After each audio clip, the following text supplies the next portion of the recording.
I cried today.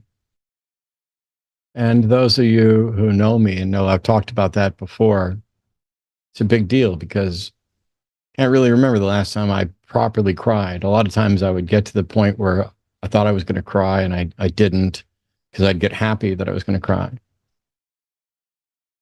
But today I cried. Bruce Springsteen released a song today called Streets of Minneapolis. I listened to it about 5 times in a row and wept like a baby while I was playing it for Arden. I cried both from the sadness that brought this on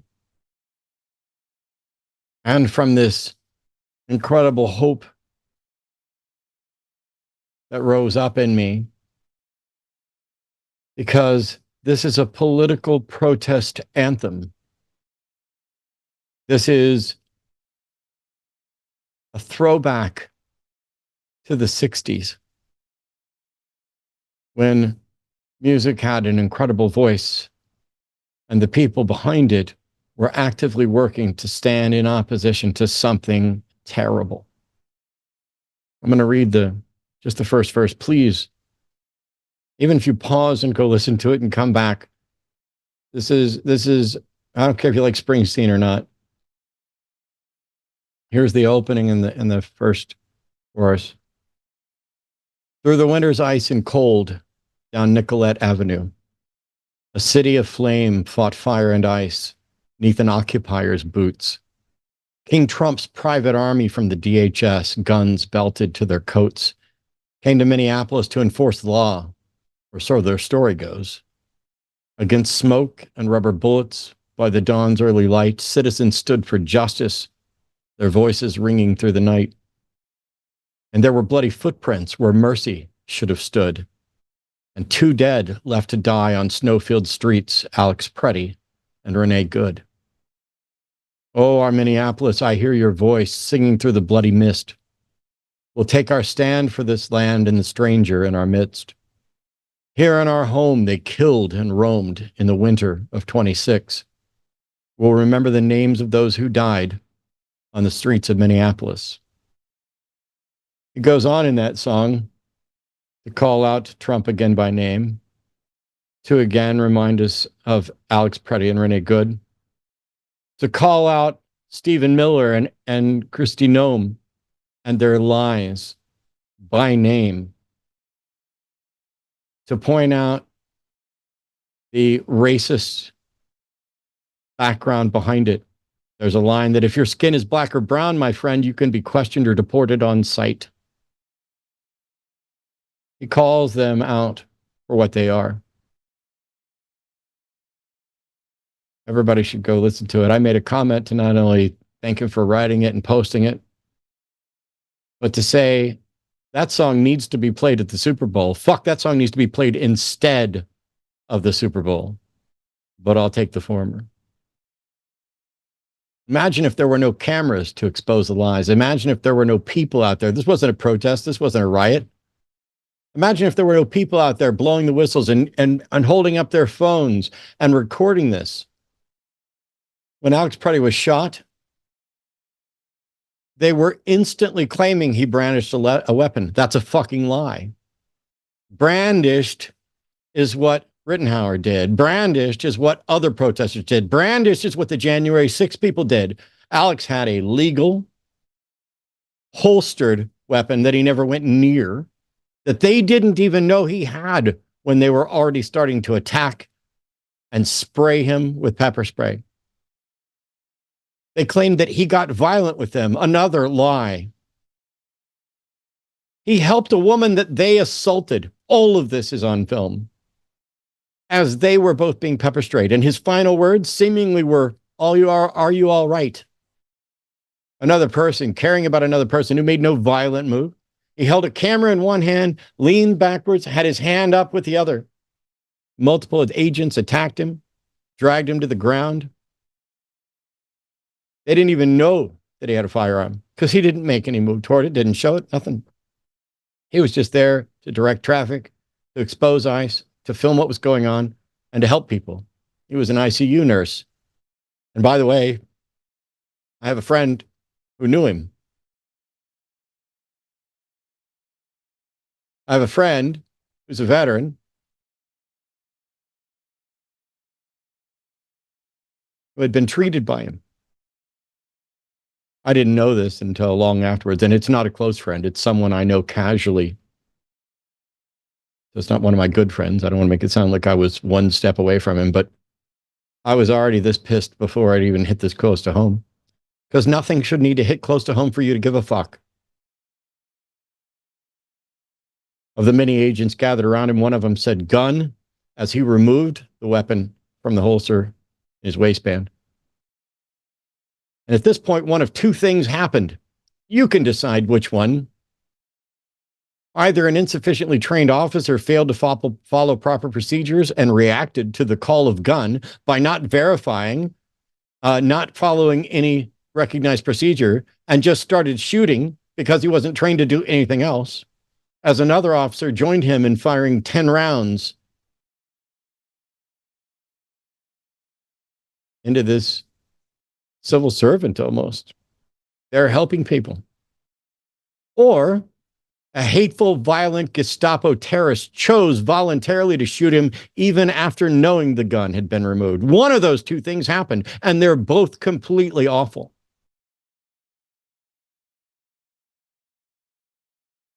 If there wasn't footage, how many of you would have believed the lies?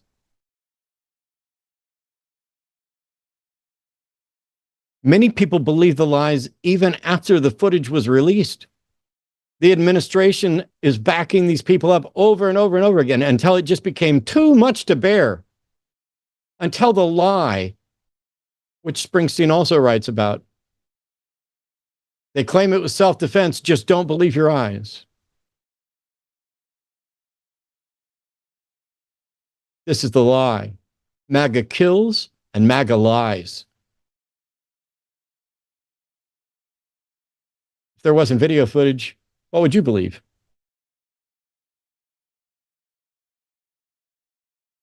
We know that most of you would believe the lies because you did. We know that I would have probably believed the lies once upon a time because I did. I served in the military. I'm going to talk about that in a minute. It was at a time where at least I hope I could trust the government better than people can trust the government now. But I have to sit here and wonder, what atrocities did I commit during my time of service? What was I complicit in? What did I do that was terrible? Did I help us just go steal some oil? I don't know. I just sat on a boat for the Gulf War. Didn't really do a whole lot. Didn't engage in firefights. Wasn't involved in any decisions. Was I complicit in war crimes? Who knows? What police murders did I excuse when the news reported it?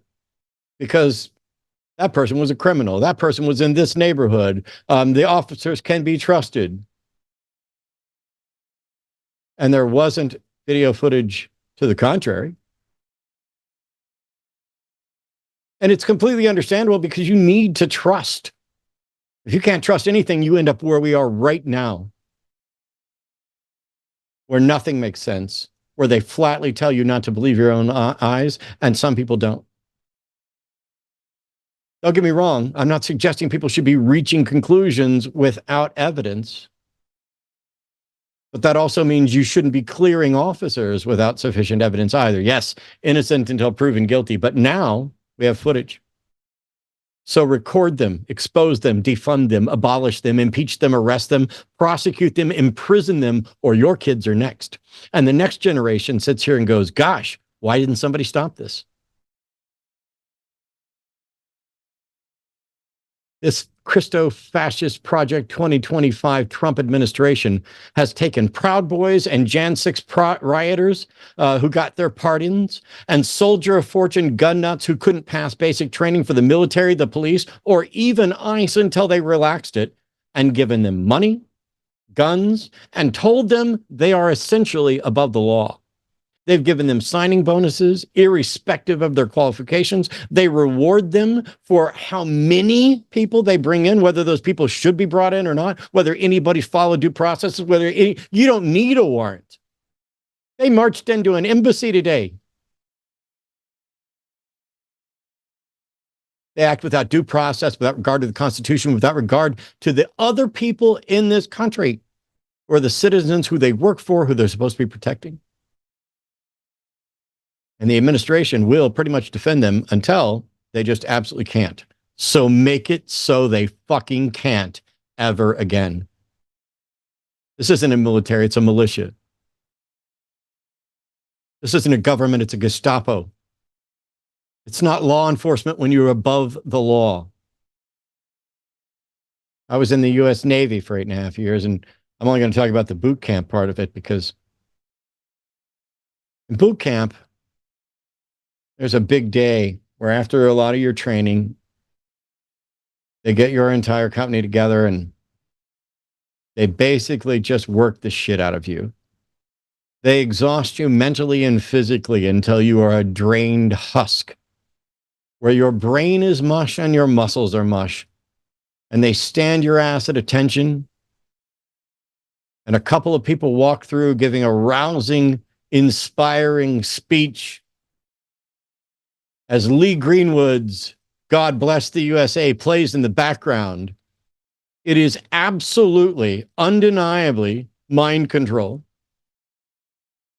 Don't worry, you get over it. Trust me. A couple weeks after boot camp, some people are back to normal, but the jingoistic view, the you will obey, the you don't have the rights anymore, you will do this, this is your team, defend them at all costs, that is your brother, do not leave them behind. All of that is in many ways essential to core discipline and function, something Pete Hegseth should fucking learn something about. It also instills and supports atrocities when it's misused. I fucking hate Lee Greenwood. I fucking hate that song. It rankles me. Oh, I was there and I'm proud to be an American. I felt it. I cried. I bawled like a baby, just like everybody else there, because that's the breakdown that they do.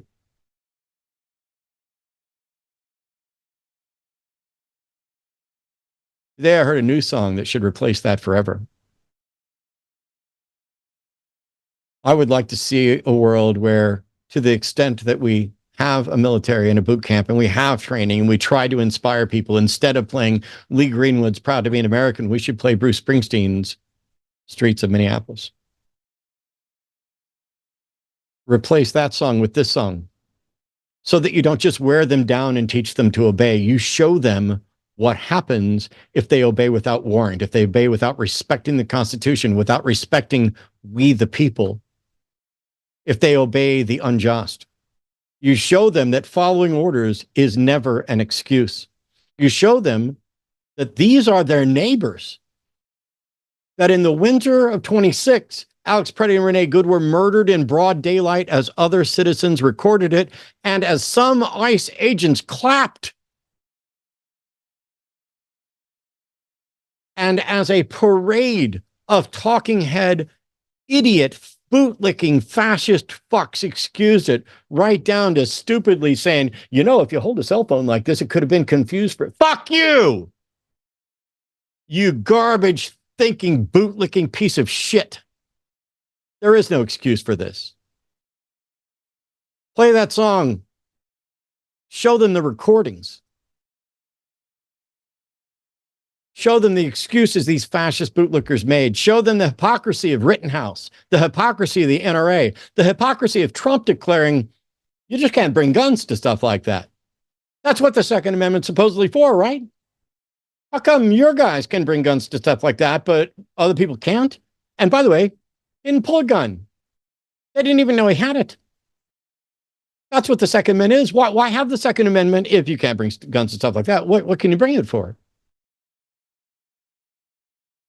Show them the lies of this administration, how brazen they are absolutely betrayed by simple thought and simple video footage, and how it did not change the mind of a significant portion of this nation that continues to vote for them, to support them. And by the way, run around and ask all you MAGA folks, start dialing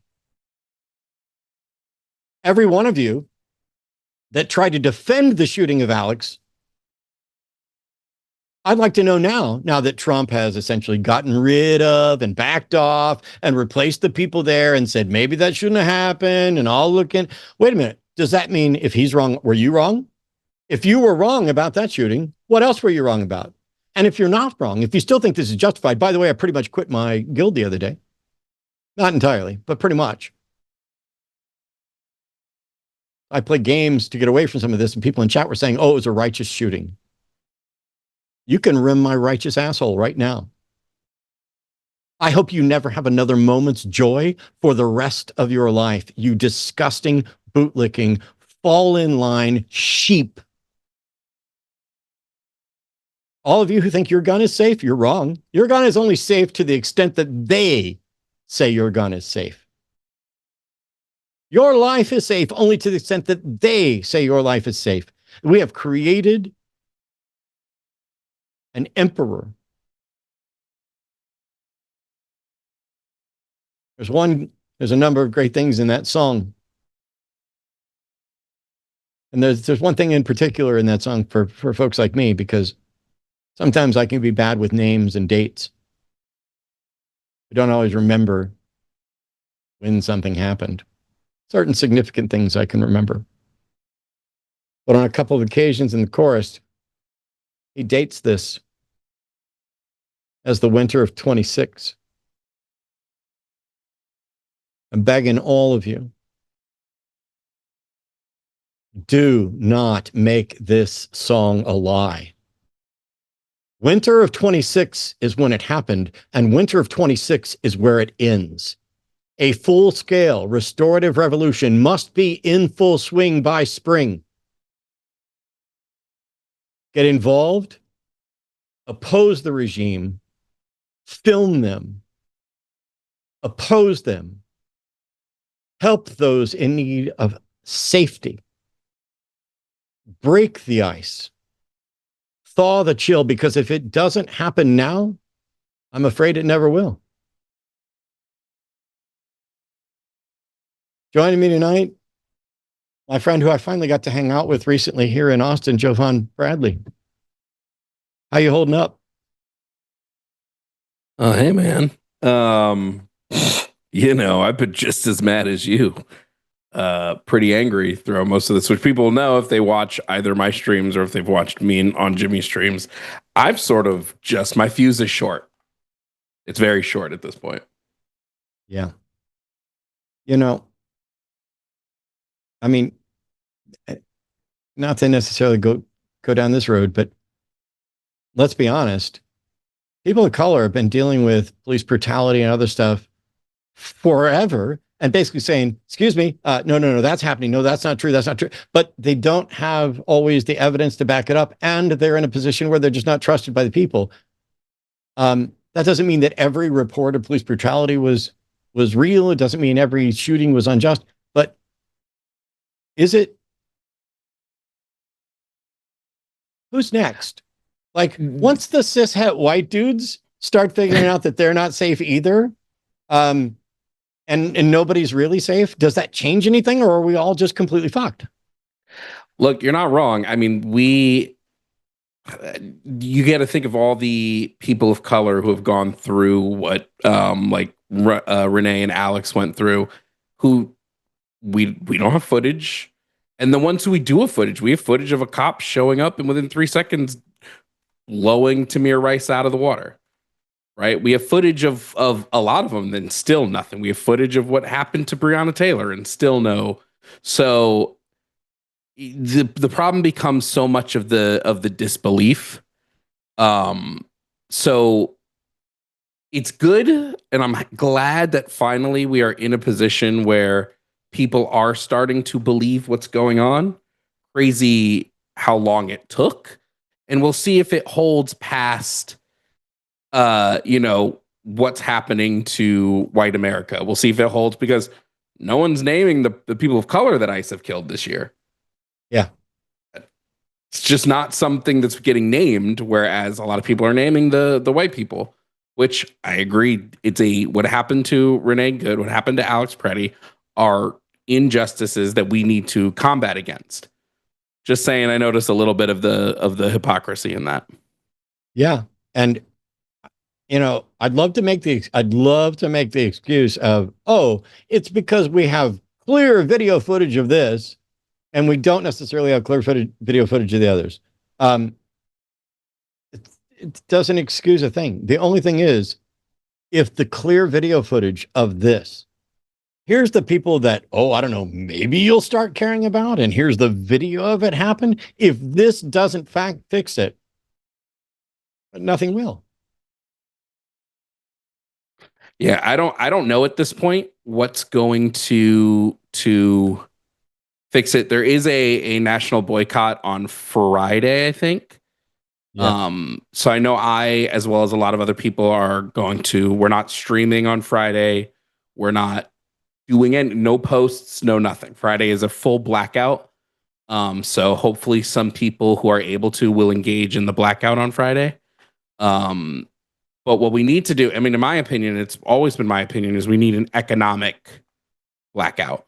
There needs to be a well-organized economic pigeonhole to get, because that's the only thing that's going to get these people to, in any way, shape, or form, start to provide us with some type of change.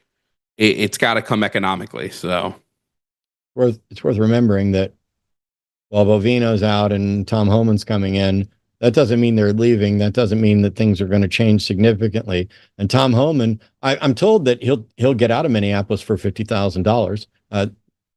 That's a joke because he took a bribe. It is bizarre to me. I can't even put it into words. I've been feeling the same way. I've got I want to keep engaging and saying, this is how I feel about this, guys. This is what I feel about this.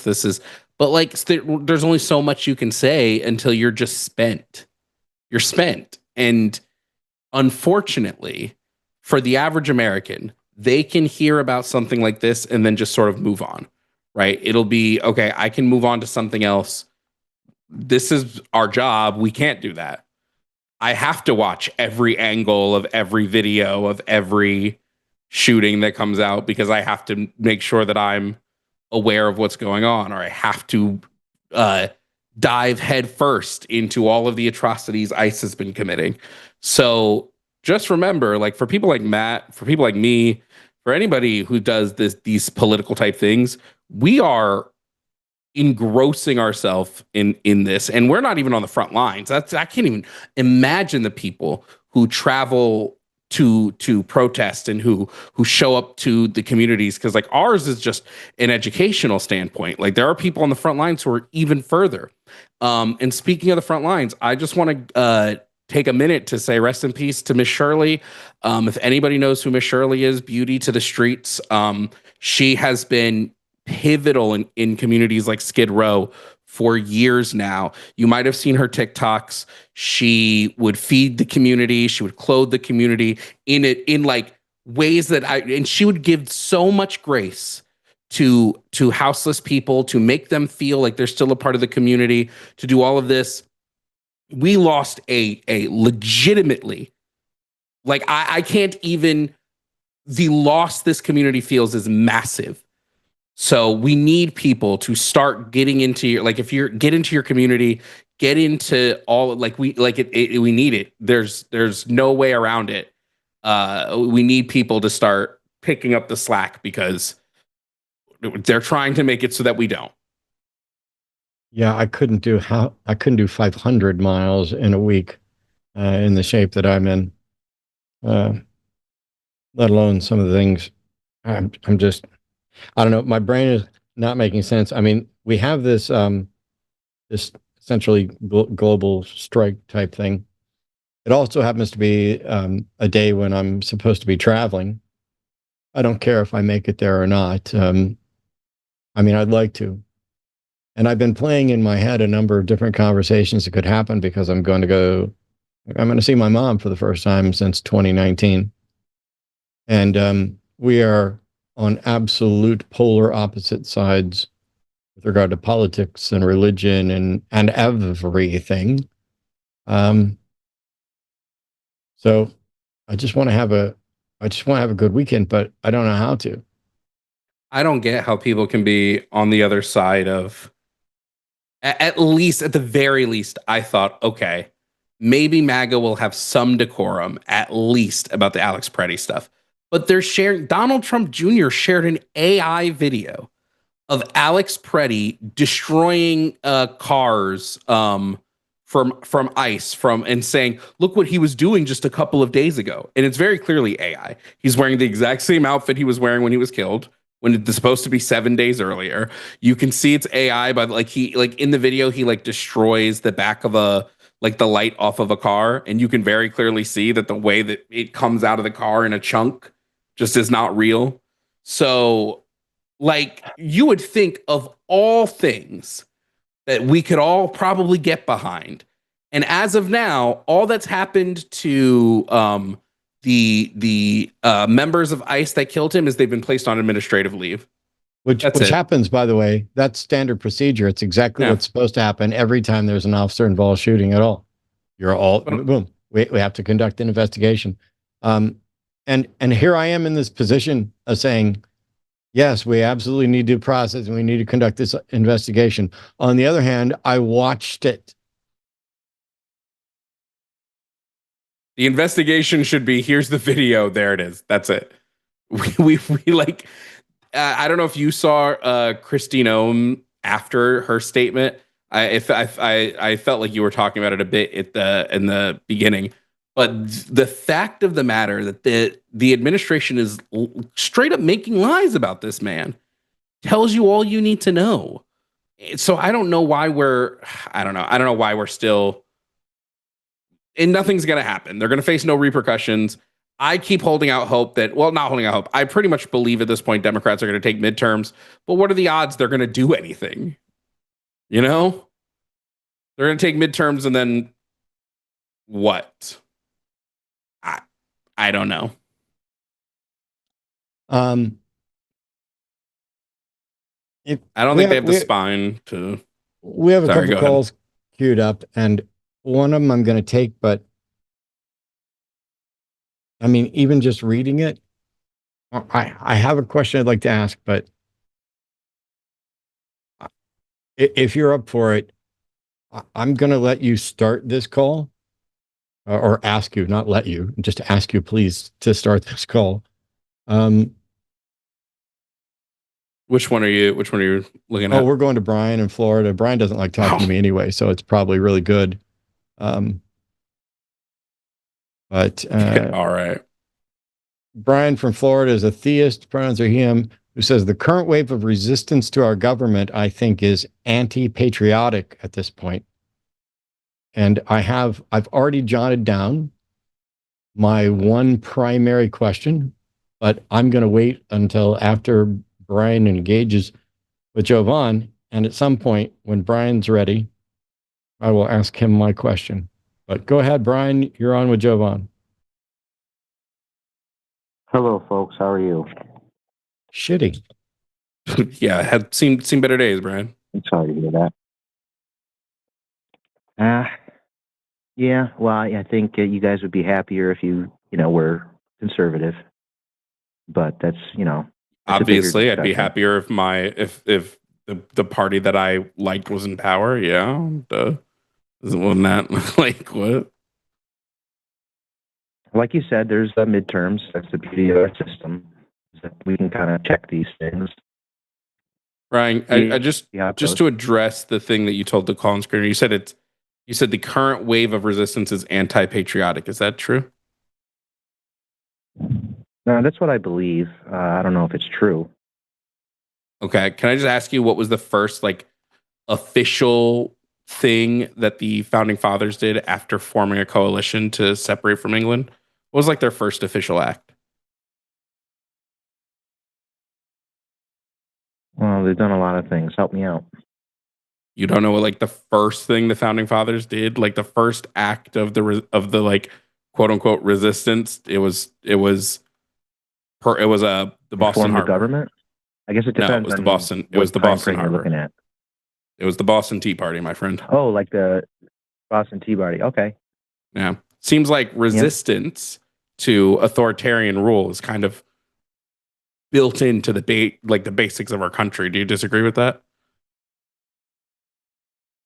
I don't disagree with that, but I think there's Oh, been a okay. mischaracterization of what is authoritarian. You do. Is it authoritarian I do. to kill a man who is unarmed? What do you think? Authoritarian or No, not? I don't think that makes it. No. I think one guy in a country of 360 million dying at the hand of an officer, whether it was justified or wasn't justified, doesn't a country tyrannical make. Cool. Not authoritarian. Okay, great. Let's move to the next one. Do you think sending people to concentration camps, especially those that are innocent, authoritarian or no? Again, like if you're labeling people crossing a border illegally and in a temporary holding facility, you're considering that a not talking about concentration temporary camp, and I holding don't think cities. that's a Whoa, whoa, bad whoa, thing. whoa, whoa, whoa, whoa, whoa, whoa. This would be you assuming. Not talking about temporary holding facilities. Talking specifically about CCOT. Uh-huh. Now, CCOT is by definition a concentration camp, and innocent people have been sent to CCOT. At CCOT, they are tortured. At CCOT, they are sexually abused. At CCOT, they are forced to work with no pay.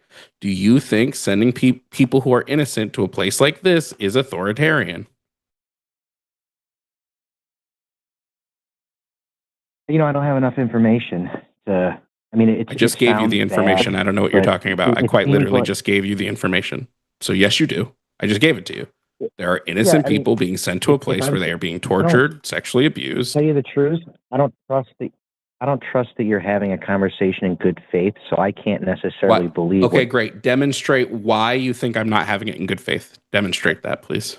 I muted him for just a second. I'd like to point out something that I specifically asked Jovan to start this because in several of the 4 past conversations with Brian, it didn't go well when I engaged with him. And what he does is when he gets backed into a corner, he literally, his last call is, I'm calling back to see if he's willing to have a civil conversation. He'll accuse people of not having a civil conversation, about not engaging honestly. And I think it's becoming very clear that somebody here isn't engaging honestly. So I'm going to interrupt just to ask just one question and then get right back to Jovan's. I'm going to just use kind of host prerogative here. So Brian, do you think the January 6th protesters were acting patriotic? Yes or no? I think. I'm sorry, Brian, do you think the J6 protesters were acting patriotic? Yes or no? I think the ones that were Brian, do you think the January 6th protesters were acting patriotic? Yes or no? Well, it's a big crowd. And Brian, do you think the January 6th protesters were? Do you think Brian? Okay, I'll make it easy for you. Do you think the January 6th protesters who assaulted police officers, broke windows, and stormed the Capitol were acting patriotic? Yes or no? Those individuals, no. Thank you. Please continue, Jovan. I'm sorry to interrupt. Yeah, Brian, I would just like to know, you made a claim that I was being disingenuous. I would like to know, like I was acting in bad faith. I'd like to know specifics of how you believe I'm acting in good faith. I'd like you to demonstrate it. Well, you and I don't think have ever spoken, so we don't have a rapport. You are opposed to me politically, and I have seen some of your conversations where you've been rather condescending and rude and not actually having a good faith conversation with people. So I'm carrying that over into this, and I shouldn't be doing that. Okay. I'm willing to kind of shake that away. And like I said, with the CCOT thing, these are people that are convicted of terrorism, right? Or at least adjudicated to some degree of having committed acts. No, Brian, as I said when we were talking about the CCOT thing, there are innocent people being sent to CCOT, people who have committed no criminal act, people who are innocent under the letter of the law. Do you believe it is authoritarian to send innocent people to CCOT? I do, although we disagree on who is innocent, because someone who breaks into our country and disregards our immigration laws has, by definition, committed a crime. I'm sorry, do you believe that, a criminal? Last question, and then I'll let Mac interrupt. Do you believe that coming into a country illegally is the sufficient punishment for that is torture? No. Great. So then it wouldn't matter whether or not the action they took was coming to the country illegally. That was a non sequitur. Go ahead, Matt. Brian, if they come to the country illegally, do they still deserve due process? They deserve due process. Correct. Okay. So I don't know why when I ask, I don't understand, Brian, why when I ask a simple question like, I'm sorry, Brian, I'm talking right now. I don't understand why when I ask a simple question like, do they deserve due process? And your answer is clearly rest. Yes, you decide to say they deserve due process, as if there's some distinction there. Due process is whatever the due process is. And so even if they come here illegally, they are guaranteed due process by the Constitution. Do you think it's authoritarian and anti-patriotic to deny people due process in order to remove them from the country? Yes, but I don't think that's happening here. That you don't think it's happened. You're wrong. But I can cite direct examples. Do you think it is anti-patriotic to film ICE agents?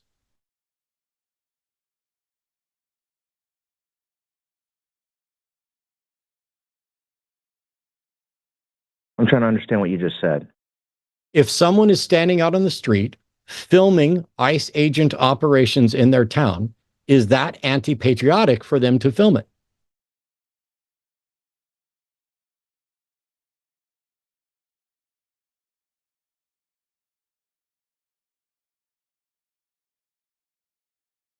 Oh, Brian ran away. Of course he did. It might be calling back. We'll see. If he did run away, it's because he saw the... So this was my first question. When I jotted down my thing, the very first question I wrote down is it anti-patriotic to film ICE agents? Because Brian called in to complain that the current opposition to the government is, he thinks, anti-patriotic. So I'm trying to figure out, what anti-patriotic thing did Alex do? And was it okay for him to get shot? And when Brian said, one guy dying doesn't a country tyrannical make, congratulations, you fucking pretentious poet. You know what does a country tyrannical make? When that one guy dying is a person exercising their constitutionally protected rights to protest, to free speech, to exercise, to address the government for redress of grievances. And when that person is killed by the underqualified Proud Boys that the government put in a position of power, and then the government protects those people, shields them from prosecution, shields them from investigation by actively lying, even when there's footage. Brian, you should be embarrassed. If you are for real, and you keep accusing us of not having a good faith conversation, when as far as I can tell, Jovan and I are the only ones here who were. It's really sad that you keep calling in to keep trying to defend without defending. Oh, well, I think the country, I think this is bad, but I don't think we did that. I think this is bad, but I don't think we did that. Oh, do you think it would be bad for government agents to rain down 10 bullets into a person who has been disarmed and who committed no crime and who made no aggression towards the agents at all? My biggest thing, and that's the thing that I will say till I'm blue in the face, people like Brian, people who are MAGA, they're very clearly uneducated. He didn't know what was going on in CCOT. They don't know what's happening. So that it's getting a little old that they call in to have quote unquote informed opinions that are uninformed. He goes, well, I don't think innocent people are going to CCOT. We have direct examples. We have the people. We know who they are. So you not knowing it does not mean that it's not happening. It just means you don't know. It's really weird.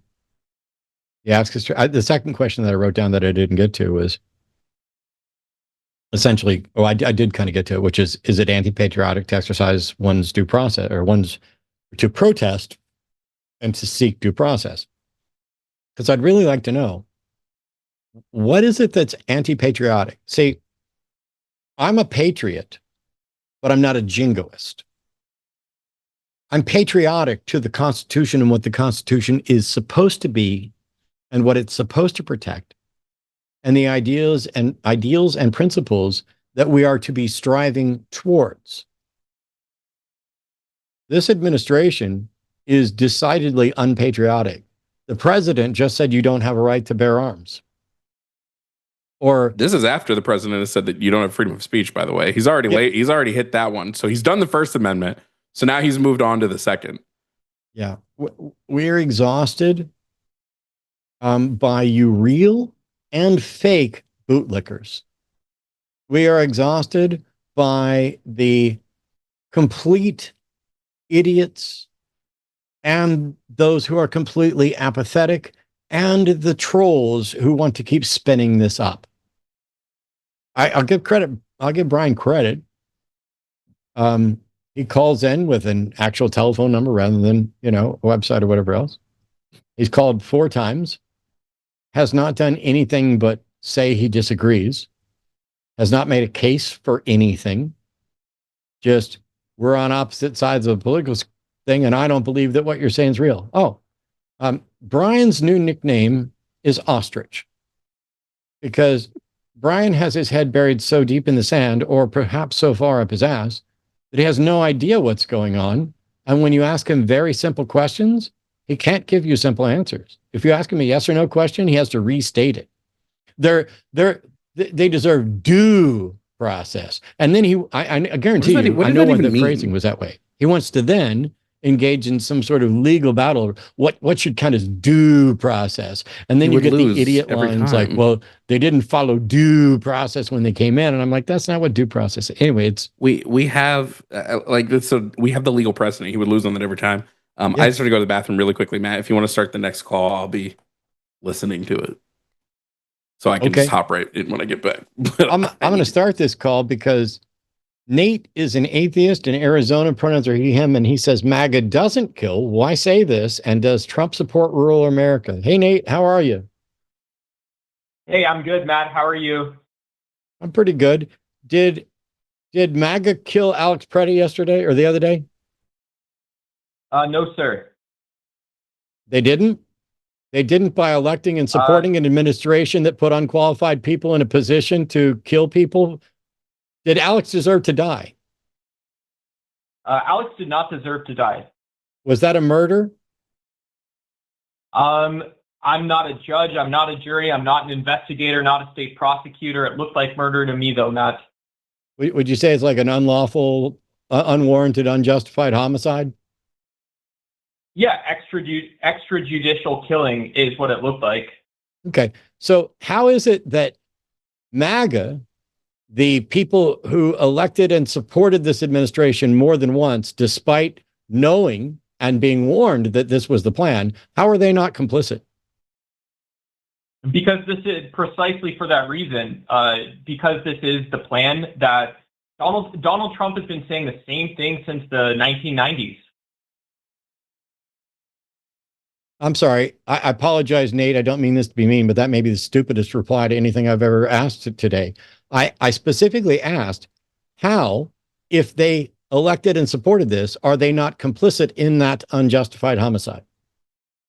Yeah, I can tell you, because Donald Trump ran on the platform that he was going to kick out illegal immigrants from the United States. He was going to crack down on what he called fraud and corruption. Nate. Yes, sir. I don't know why you're talking about Trump and his statements about illegal immigrants. I'm asking, an individual was murdered. An individual was unjustly killed, and you've already agreed to that. That was done by this administration, and this administration was elected and supported by MAGA, correct?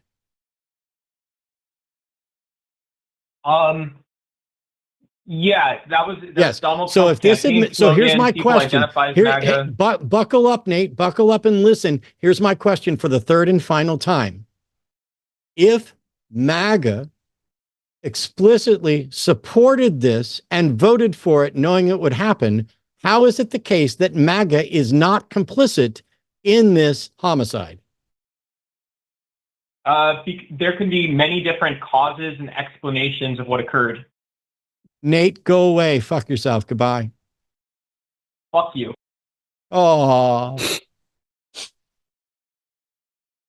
this is really easy. What? In much the same way that we don't ever get real people defending their religious views, I'd be shocked if we heard from one tonight, because there's not a fucking real, sincere believer in a God on the planet who cares to try to defend the existence of their God or what their God might think about the murders and the injustice that are taking place in this country right now. I spoke to a Christian friend of mine today who's actively opposed to all of this. We disagree on the God thing, and we may never have a single conversation about it.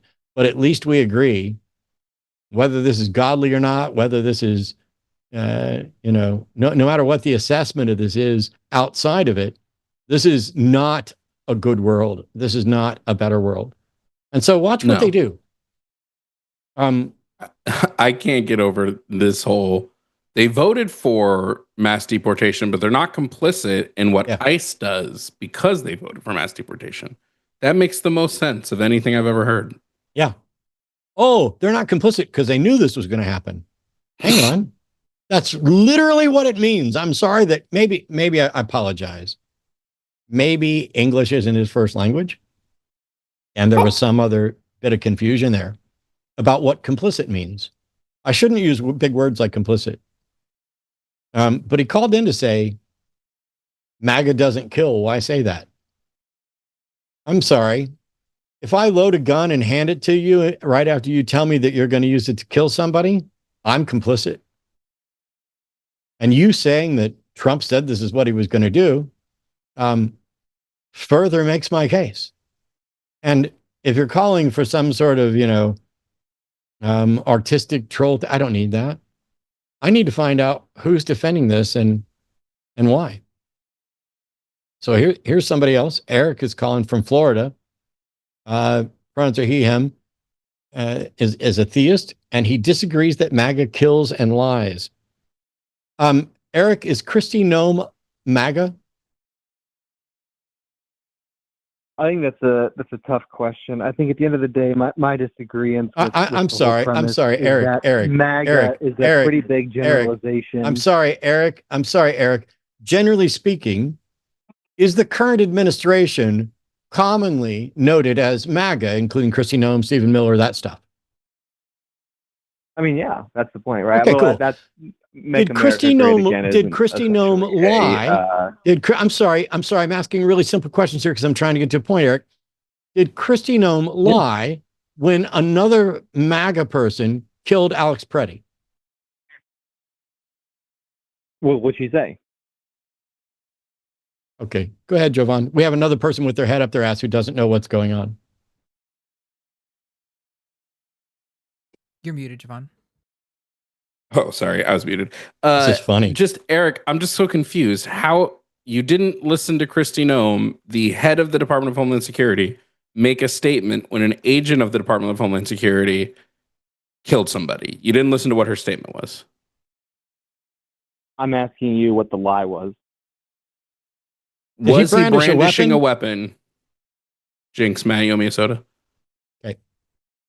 Yeah, right. I mean, did he brandish a weapon? I don't think he brandished a weapon. I think that is right. Incorrect. She said he did. She said he brandished a weapon. Was that a lie? Well, there you go. I mean, at the end of the day, I disagree that he did that. Was that a lie? Did she lie? Or an incorrect statement? Wow. The head of the Department of Homeland Security did you watch didn't the have footage? the facts? Did you watch the footage? Oh no, I watched the footage. I don't disagree. He did not brandish the weapon. Yes, I agree. Okay, let me ask you this. Is it reasonable for anyone who saw the footage to think it would be honest to say that he brandished a weapon? No. But would you like me to tell you what I No. think You answered. No, You I answered. gave you your You answer. and I'm answered. asking you a I'm question. talking now. I don't know why this is so fucking hard for you liars. If it's not reasonable for someone to think that it is honest to say he brandished a weapon when we know that he did not, doesn't that mean that That's when what I said. Kristi Noem's, I'm still fucking talking, dipshit. Does that mean that when Kristi Noem said he brandished a weapon, that Kristi Noem was lying, yes or no? Say that again. I'm sorry, you cut out for a second. I don't give a fuck to hear your opinion. You weren't listening to me.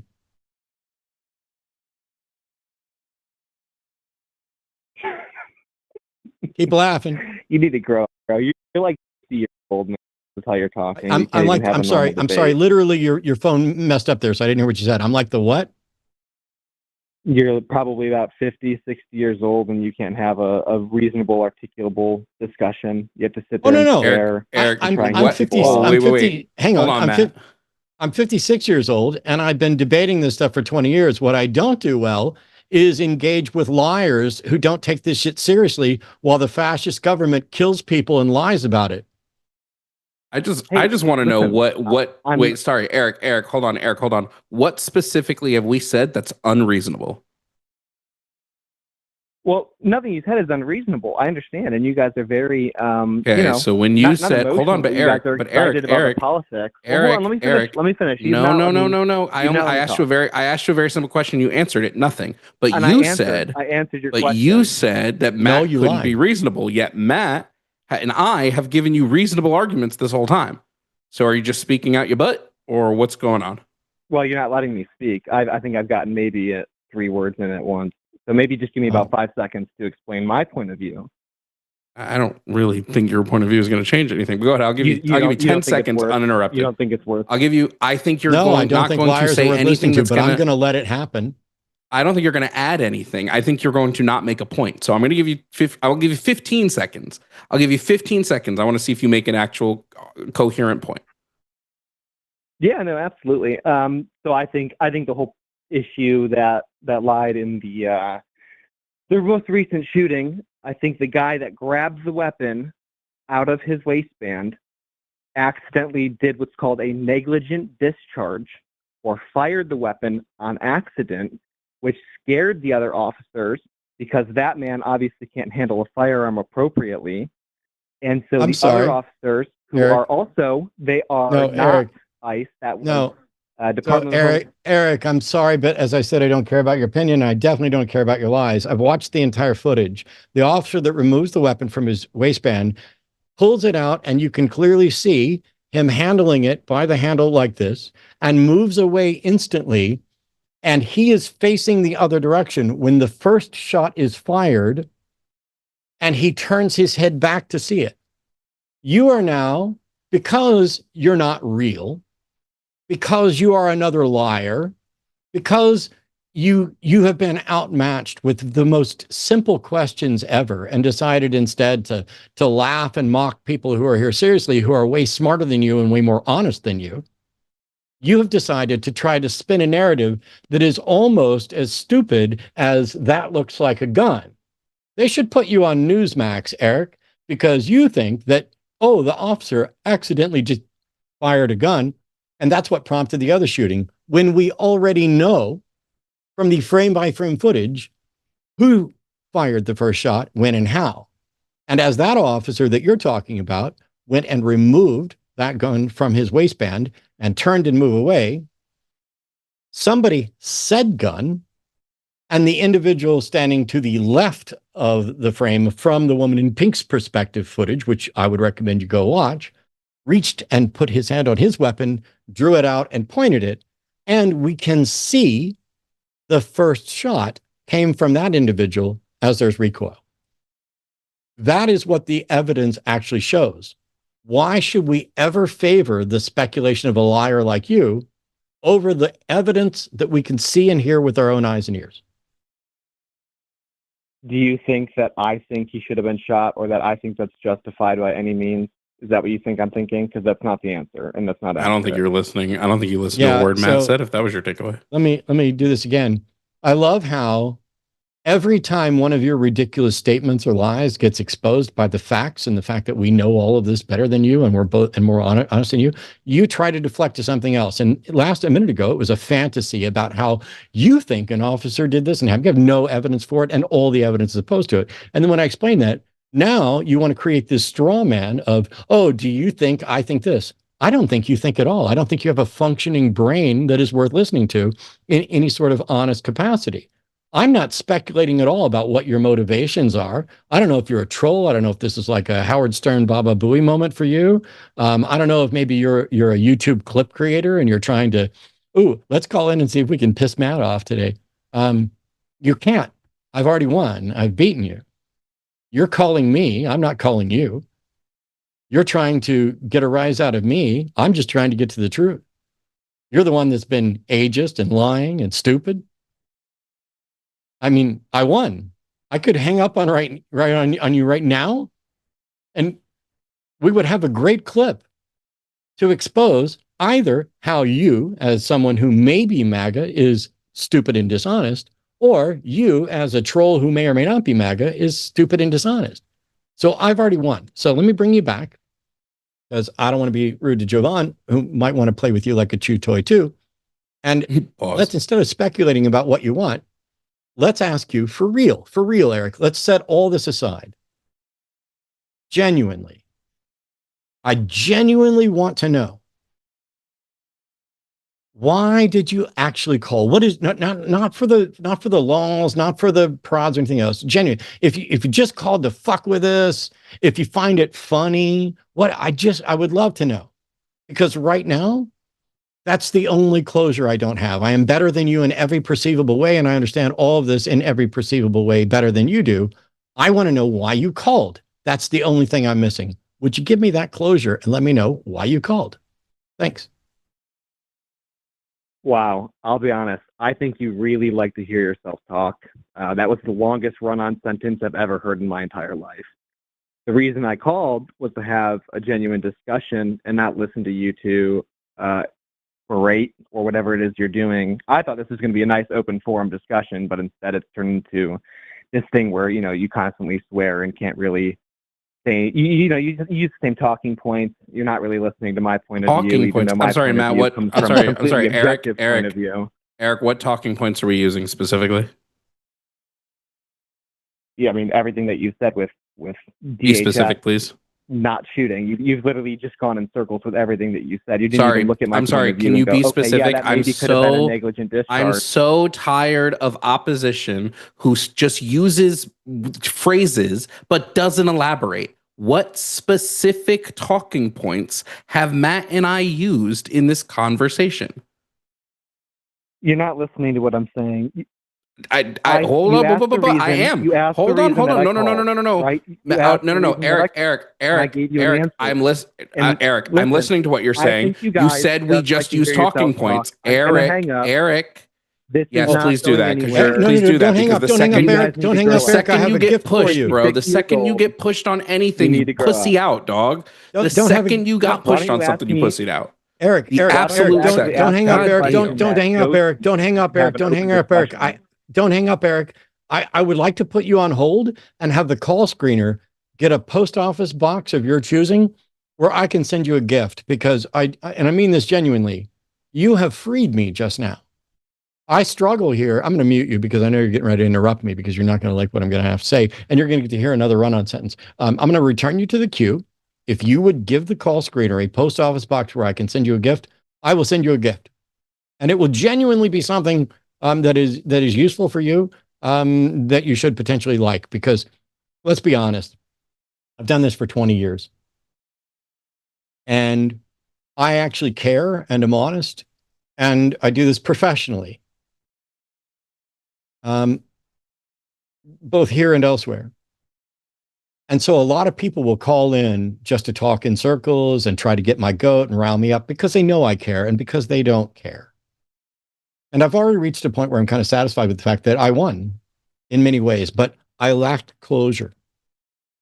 And as Arden will tell you, I am no bullshit, a little weepy right now. Arden will tell you that one of the biggest things that troubles me and is a massive source of anxiety and frustration in my life is a lack of closure. If I don't have closure on some issue, it just eats at me forever. And absolutely no bullshit. I think Eric just freed me from a lot of concern I had about a lot of lack of closure. And so I want to thank Eric that. Eric, let the call screener know if you have, well, just let the call screener know a post office box if you'd like to receive something. And I will genuinely ship you a gift right after I ban your number forever from the show, because now I got closure. Thanks so much, Eric. Jovan, how are you? Dude, I feel great. I can't handle, and I'm always going to be the person that pushes them on it. I can't handle when they say something with no way, like, hey, I think you guys are pushing talking points. What are they specifically? Tell me what the talking points are. Well, you're not listening. You don't understand. I'm like, you didn't have the talking points before you said it. You just are trying to flounder. And like, I get it. I get floundering because you can't handle the debate. But good Lord, stop using debate phrases that y'all can't back up what you're saying. That's why anytime, if you tell me there's a fallacy I used, you won't have to be specific. I'm not doing the vagueness because I might cry Lord. a second time today. Like, genuinely, I feel ecstatic because the avoidance of an answer and an opportunity to do that, this individual isn't remotely serious. And yet somehow, in a world that is falling apart, where people are being murdered, in a world where our civil rights are being eroded, this individual not only has the time and energy, but desire to call in on their actual phone number, whether or not they're giving their real name or whatever else, in order to pretend to defend a position that they may or may not support, which means if they do support it, they know they're so bad at defending it that they're just going to, well, that's the longest run-on sentence in history, and you just like to hear yourself talking. You're just doing talking points. But, what exactly? Jovan, what were those talking points again? Oh, here's what Christy Noem said. Here's what the video showed. Here's what you tried to do. Here's how I exposed what you tried. I mean, it was like a cow with a chew toy. And then when you look down the chew toy and you're like, are you enjoying this? And they said, yeah, that's the whole reason I'm doing this. I have a kink. I have a daddy kink. I want you to own me, daddy. Talking points is apparently just quoting specifically what the head of the DHS says. That's talking points now. I can't. Okay. Hey, we probably got a bunch of callers queuing up right now. I don't know if we got any theist callers. I don't know if we have any MAGA callers. I don't know if we're ever going to get any proper theist callers or MAGA callers. We've pretty much won on all those fronts too, but we do have a couple of callers, including an individual that's been on hold for an hour with the subject I really would like to address a little between the two of us, because we may have slightly different answers. I don't know, but I'm not going to put you on just yet, Christian. I'm going to go ahead and mute you for a second, because I need to talk to our producer. And that is, Yes. hello, lovely. Hello. You know me better than anybody here. How genuinely happy am I right now? Oh, you look thrilled. Yes. I literally have tears. This is awesome. But I didn't do my homework on one thing, because I was writing the intro right up to closing. So I don't know who's going to be on the Transatlantic Call-In show, who's going to be on the shows this weekend, because you and I are going to be busy. So I figured I'd give you the opportunity to run through the schedule and let people know when they need to tune in, which is pretty much all the damn time, every time, and spread the word. But you got specifics, I hope. Oh, yeah. All right. So tomorrow at 2 p.m. Central Time, if you guys want to watch TACIS, that is our show where we have trans people talk to the audience about trans questions. It's going to be with Dr. Ben, and Mama Meffy will be back guesting on that episode. This Sunday, Matt and I are going to be away. So you've got Forrest Valkai and Seth Andrews on the Sunday show at 1 p.m. Central Time, with Justin from the Deconstruction Zone and Paula Gia on After Dark. I think that might be their first show together. So that should be a really cool combo.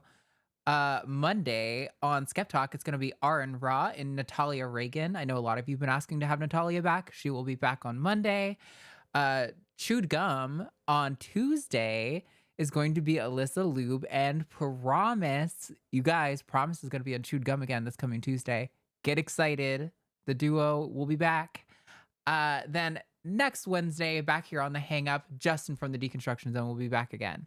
So those should all be posted by like tomorrow. So make sure you go and hit the notification bell so you don't miss any of that. Also hit the like button. It's free and helps the channel so much. It boosts our place in the algorithm so more people see this. We get to talk to more people like Eric, who seem like they like poop their pants in the middle of a conversation. And that's good entertainment. So hit the like button, and then we'll read super chats of $10 or more after calls. Okay. I'm double checking. I think that guy left, is Eric, right? Without leaving an address, which is incredibly disappointing because unlike Eric, I'm not a liar. And if I say I'm going to send you a gift or I'm willing to send you a gift, I fucking will. But I guess I'm not going to get to. Anyway, we got, I'm sorry for the wait. Christians and atheist pronouns are he from Washington want to know if he should cut off his MAGA family. Hey, Christian. Yes. What's up? Sorry. What? Well, thank you so much for that answer right out the gate, Jovan. Almost, could have told. My bad. I've watched your stream multiple times, so kind of figured you had that answer. Also, pleasure talking to you again, Matt. It's been a little while, but nice to talk to you again. Me too. Yeah, so I guess the crux of the issue I run into is I saw a YouTube short earlier from Politics Girl. I don't know if you guys are familiar with her, but she does kind of do some Midas Touch content and does work with them. And her short today was like a minute and a half of just, I'm normally one of those people that just wants to reach out and bridge the gap and try to bring them over. But at this point, if they're there, they're there. And there's not really much we can do anymore. And I think, I have an aunt that currently lives about 30 minutes outside Minnesota, and she's a single mother with 4 kids, one of whom is a Down syndrome kid. So he's, high functioning, still kind of scary because of everything that's going on and the way ICE is behaving and the things the Trump administration has said about mentally disabled people. Sorry, that's not the right term. Anyhow, she is terrified. And we're all terrified. I mean, I think I speak for just about everyone in the country right now when I say we are terrified. But one of my aunts is still MAGA and had the fucking gall to look at her and go, "Why are you scared?" As if she hasn't been paying attention. And to me, that kind of just says that if you can't see the forest, if you can't see the trees and forest, then maybe you just don't belong. Maybe we shouldn't invite you to things anymore. Let me give you like a super, if you do not rely on your family, like the specific family you want to cut off for any reason, I am in full support of the cutoff. No, you don't get access to me, my children, my loved ones when you're literally rolling with fascism. Sorry, there needs to be consequences for adults that, are that kind of. I'm gonna watch what I say. I don't want to pull up with some nonsense. But like, no, I'm sorry. Like I've cut off literally most of my family. Goodbye. Will not miss you. Don't let the door hit you where the good Lord split you. Plain and simple.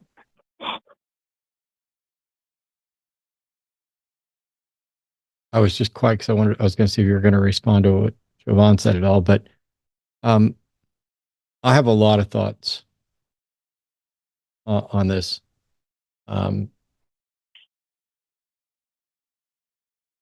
Here's bits and pieces of something I said. So I've recently, back in May, I think, started playing EverQuest again. Yes, it still exists.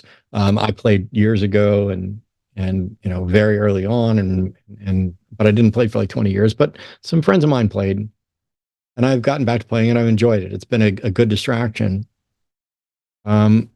it's both familiar and comfortable. But one of the problems is that a lot of what takes place in a game like EverQuest, it's a massively multiplayer online role-playing game. And that means that you're going to be playing with a whole bunch of people. And you form guilds and communities. And that means that you're going to run into people you disagree with in those places. And it's happened multiple times. And because I'm playing to have fun, I just mute them. When the transphobes say stuff in Discord and raid chat, I just mute them. And when they celebrate political views and victories for their side, that even celebrating, the end of Roe and celebrating an end to LGBTQ rights, stuff like that, I just mute them. And it's easier because it's a community that I'm not in charge of, and I don't get to tell other people what they need to think, and I don't need to make anybody conform to me. But this week, I hit a new wall. One of the guys in the guild that is a friend of a friend. The guy I was talking about earlier.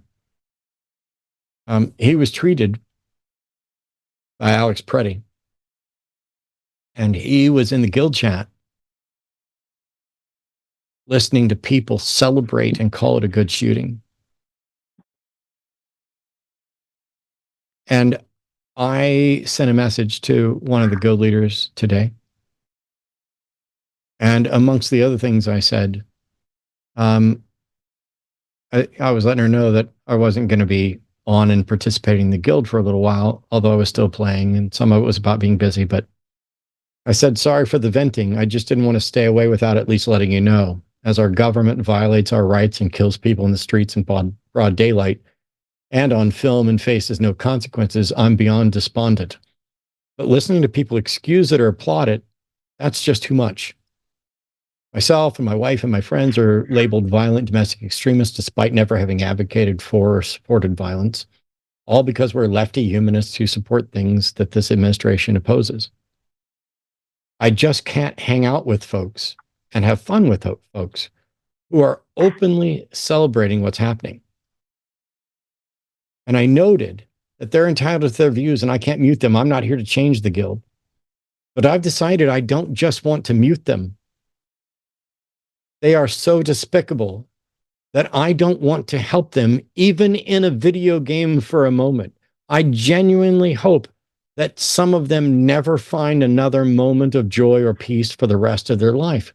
And I genuinely hate that this world has made me start thinking like that. And so for my own mental health, I can't engage with those people. Seth Andrews and I talked about this recently on an interview he had with me and posted some clips of it about family members who are MAGA. I'm getting ready to go up and have an anniversary dinner with my folks, and I'm going to see some family members who, as I mentioned, are MAGA, and we don't agree on all kinds of stuff. I'm not going to cut them off, and I'm going to try to engage with them. But something occurred to me today. Whenever we get together, we tell the same stories over and over. You remember when this happened? You remember when this happened? You remember when so-and-so did this? And and there's that story about Aunt so-and-so, and then this happened. Because that's the only place there's any joy in reminiscing about the times that we weren't at odds. We have no new joy to share because the things that are truly joyful about my life, they don't approve of. They're not happy for. And there's no shared joy between us. We are relatives, but not family. And they absolutely know that if they promote, celebrate, begin talking about MAGA, I will cut them off forever and not remotely feel bad about it. Don't want to do it. Not trying to do it. And so we end up having, and will end up having, the most, how's the weather? How's your knee? What's going on? Remember that time? Here's this person. Hey, we just got a new dog. Here's some pictures. That's it. And that needs to happen to keep me sane and to keep me cooperating with people who, if I spend time thinking about it, many of them, not all of them, but many of them, have done nothing in their entire life to make the world a better place and have actively worked to make it worse for others that they or their religion don't approve of. And it's incredibly difficult to deal with people who you love but don't like, who you care about. And I but totally cannot be understand around. that, Matt. That, you know, hearing you talk. Well, Christian's call terminated. Maybe Christian will call back. The short version, apart from the sermon, you got to make up your own mind.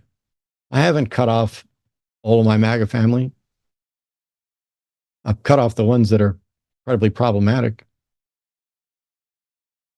I don't want to cut any of them off. I don't want to end relationships, but I am absolutely always, call it selfish, whatever you want, going to look out for me and others in need who are valuable to me, who are trying to do good, over the people who oppose them, whether we're blood relatives or not, whether we are next door neighbors or not. If you're not actively doing good, sorry, welcome back. If you're not actively doing good, that's a problem. If you are opposing good, fuck you. If you are apathetic and not working to oppose good, fuck you, but I probably won't kick you out the door yet. That's kind of where my head's at. That makes sense, and I really appreciate your input on that. If I may, real quick, pick your brain. So you mentioned in your talk about, or when you were talking a moment ago about the good times and those memories that we all have with each other, and that, you know, in a different time 20 years ago, we all got along much better. And I almost wonder, you know, not out of malice, but maybe we should try to use that, you know, make them feel, I don't want to say make them feel alone, but try to get them to understand what they're losing by choosing this ideology over their own family. But Christian, why do we want them to understand? Why do we want that? I'm going to be honest. I think saying that these people are in a cult, for a lot of them, that's just excusing it. We have to remember that a bunch of them just want what is happening. And I think a lot of people, and I'm not saying you specifically, but I think a lot of people go, well, not my relative, not my dad has never been like that. He's just been influenced by the Trump thing. I think the real answer is, yeah, no, your dad has been like that. Right? I think the real answer is like, no, they have been. They just were hiding it. So sure, are there people that have just been swindled by the Trump stuff? Sure. And are there people who are just following their spouse? I believe this to be the case too. But I think a lot of people's real nature is coming out. And if you can watch something like the Alex Preddy killing and still support Trump, no, there's more in there than just you were swindled. You are just a bad person. So I don't know. I don't want to give water to these people and give them an excuse to bail out their true hatred, like the thing that they felt this whole time. And that makes sense. Honestly, as far as Alex Preddy goes, he's by far one of the best of us, because personally, I'm a CCW carrier in Washington, and I do own a firearm. And honestly, in that situation, I can't say I wouldn't have pulled mine. And the fact that he didn't, I I'll give him that. He's much better in that regard than I am. I probably would have made it a bigger problem, but I don't know. It's just watching these people, and you would think with all the Second Amendment people that don't tread on me are suddenly now rolling over and just saying, please tread harder. It's just, yeah, I think that's where we're all at, is we're just watching them with extreme curiosity at how do you get this brain broken? And if once you are, there's no way to fix you, then really what do we do with you in society? Because how do you live with people that, Jovan, you would be more aware than any of the rest of us. They probably don't like you for just the color of your skin and would honestly be happy to see you off in CCOT or wherever. And that really hurts to think that there are people like that. Yeah, I've sort of had to accept it, but I think that white supremacy, and that's what I'm going to call it. I think that the key of all of this is white supremacy, brought about probably by capitalism. But at the key of all of this, for a long time, there have been people in this country who have bitten their tongue, even though they don't like that a certain group of people has gotten to where they have gotten, or has gotten close to where they have gotten. They don't like this. They don't want them to get to where they've gotten. So they get a little angry. At the end of the day, I don't know. You have to make your own decisions, obviously, about your own family, right? I don't fault people who can't cut their family off. There are reasons why people can't do it. There are reasons why people want to do it. It's up to you. You're the person that's gotta live with those families, right? Yeah. But keeping it $1.50, if you aren't relying on that family for anything, and you just are well, I love spending time with my dad, even though he says all of these racist, misogynistic, homophobic, transphobic, sexist things. I'm just sitting here why? Why do you like spending time with him? What? Yeah. No, I definitely understand that. And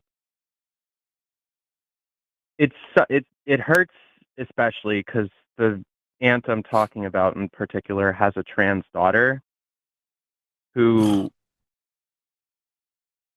I once asked them how their transition was going, just trying to be, comforting and hey, I'm here for you if you need it.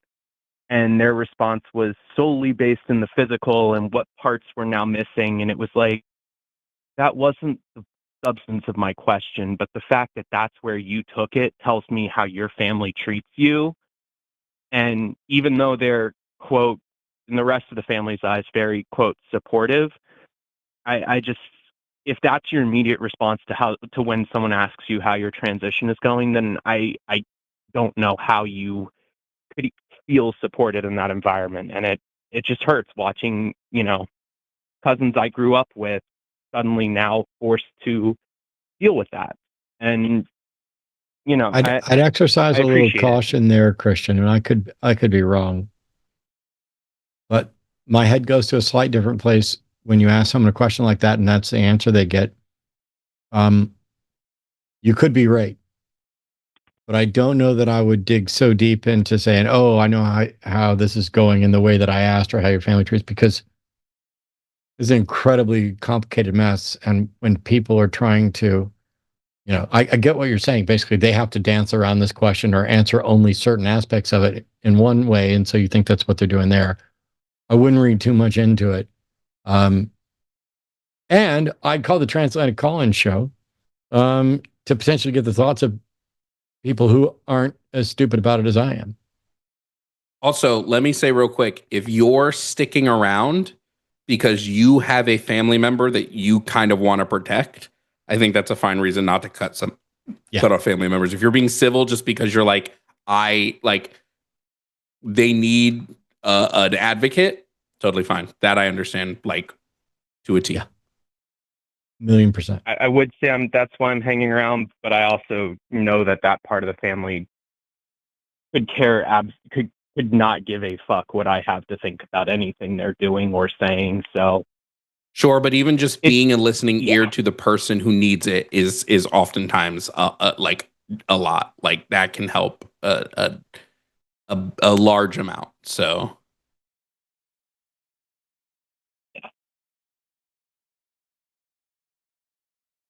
All right. Well, I thank you both so much for your time, and I really appreciate you guys talking about this. And honestly, I'm hoping you guys get another couple spicy calls, because I know it's not great for your Zen mat, but God, I love watching you rip them apart. You might be disappointed, because not only do I think it's unlikely we're likely to get anybody spicy, I'm genuinely so happy with some of the. I had a mild epiphany today. I don't know that you could. I don't know. They maybe could bust my Zen today. Maybe next week. We'll see. Anyway, good luck, Christian. Do the right thing. And if you're protecting people, keep protecting them. And if someone is such a negative influence on your life that your life is worse for it, you don't owe them a thing. You don't owe anybody an explanation. You don't owe anybody a minute of your time. You decide who enriches your life enough to continue being a part of it.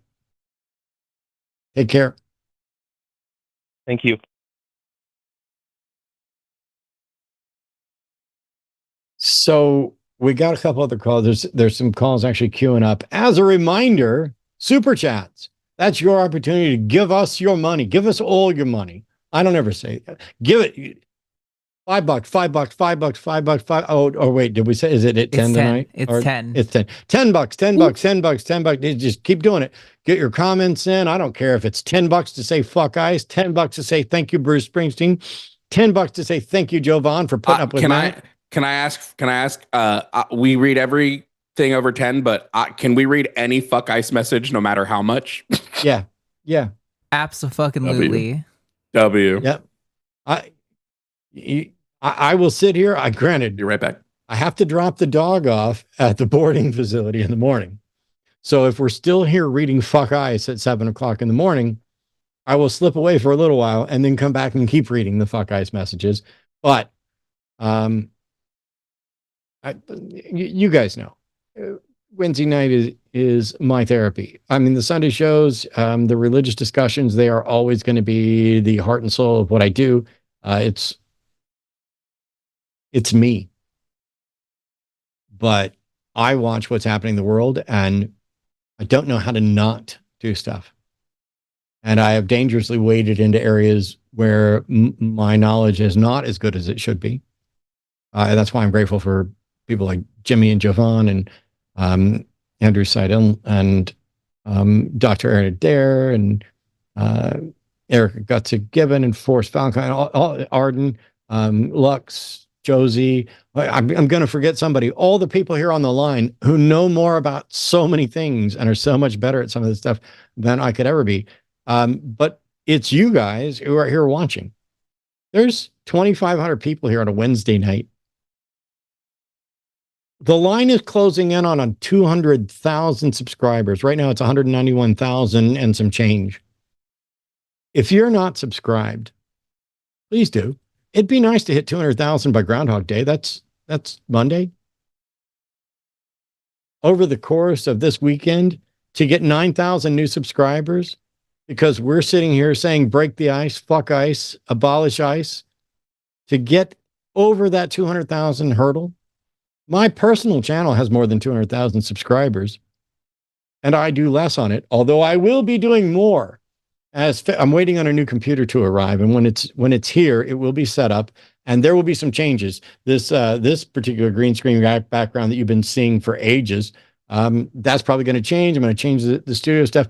Don't get me wrong, it's still me, but there will be lives taking place on my personal channel. So if you're not following and subscribed over there, you absolutely should be. But there's so much going on here.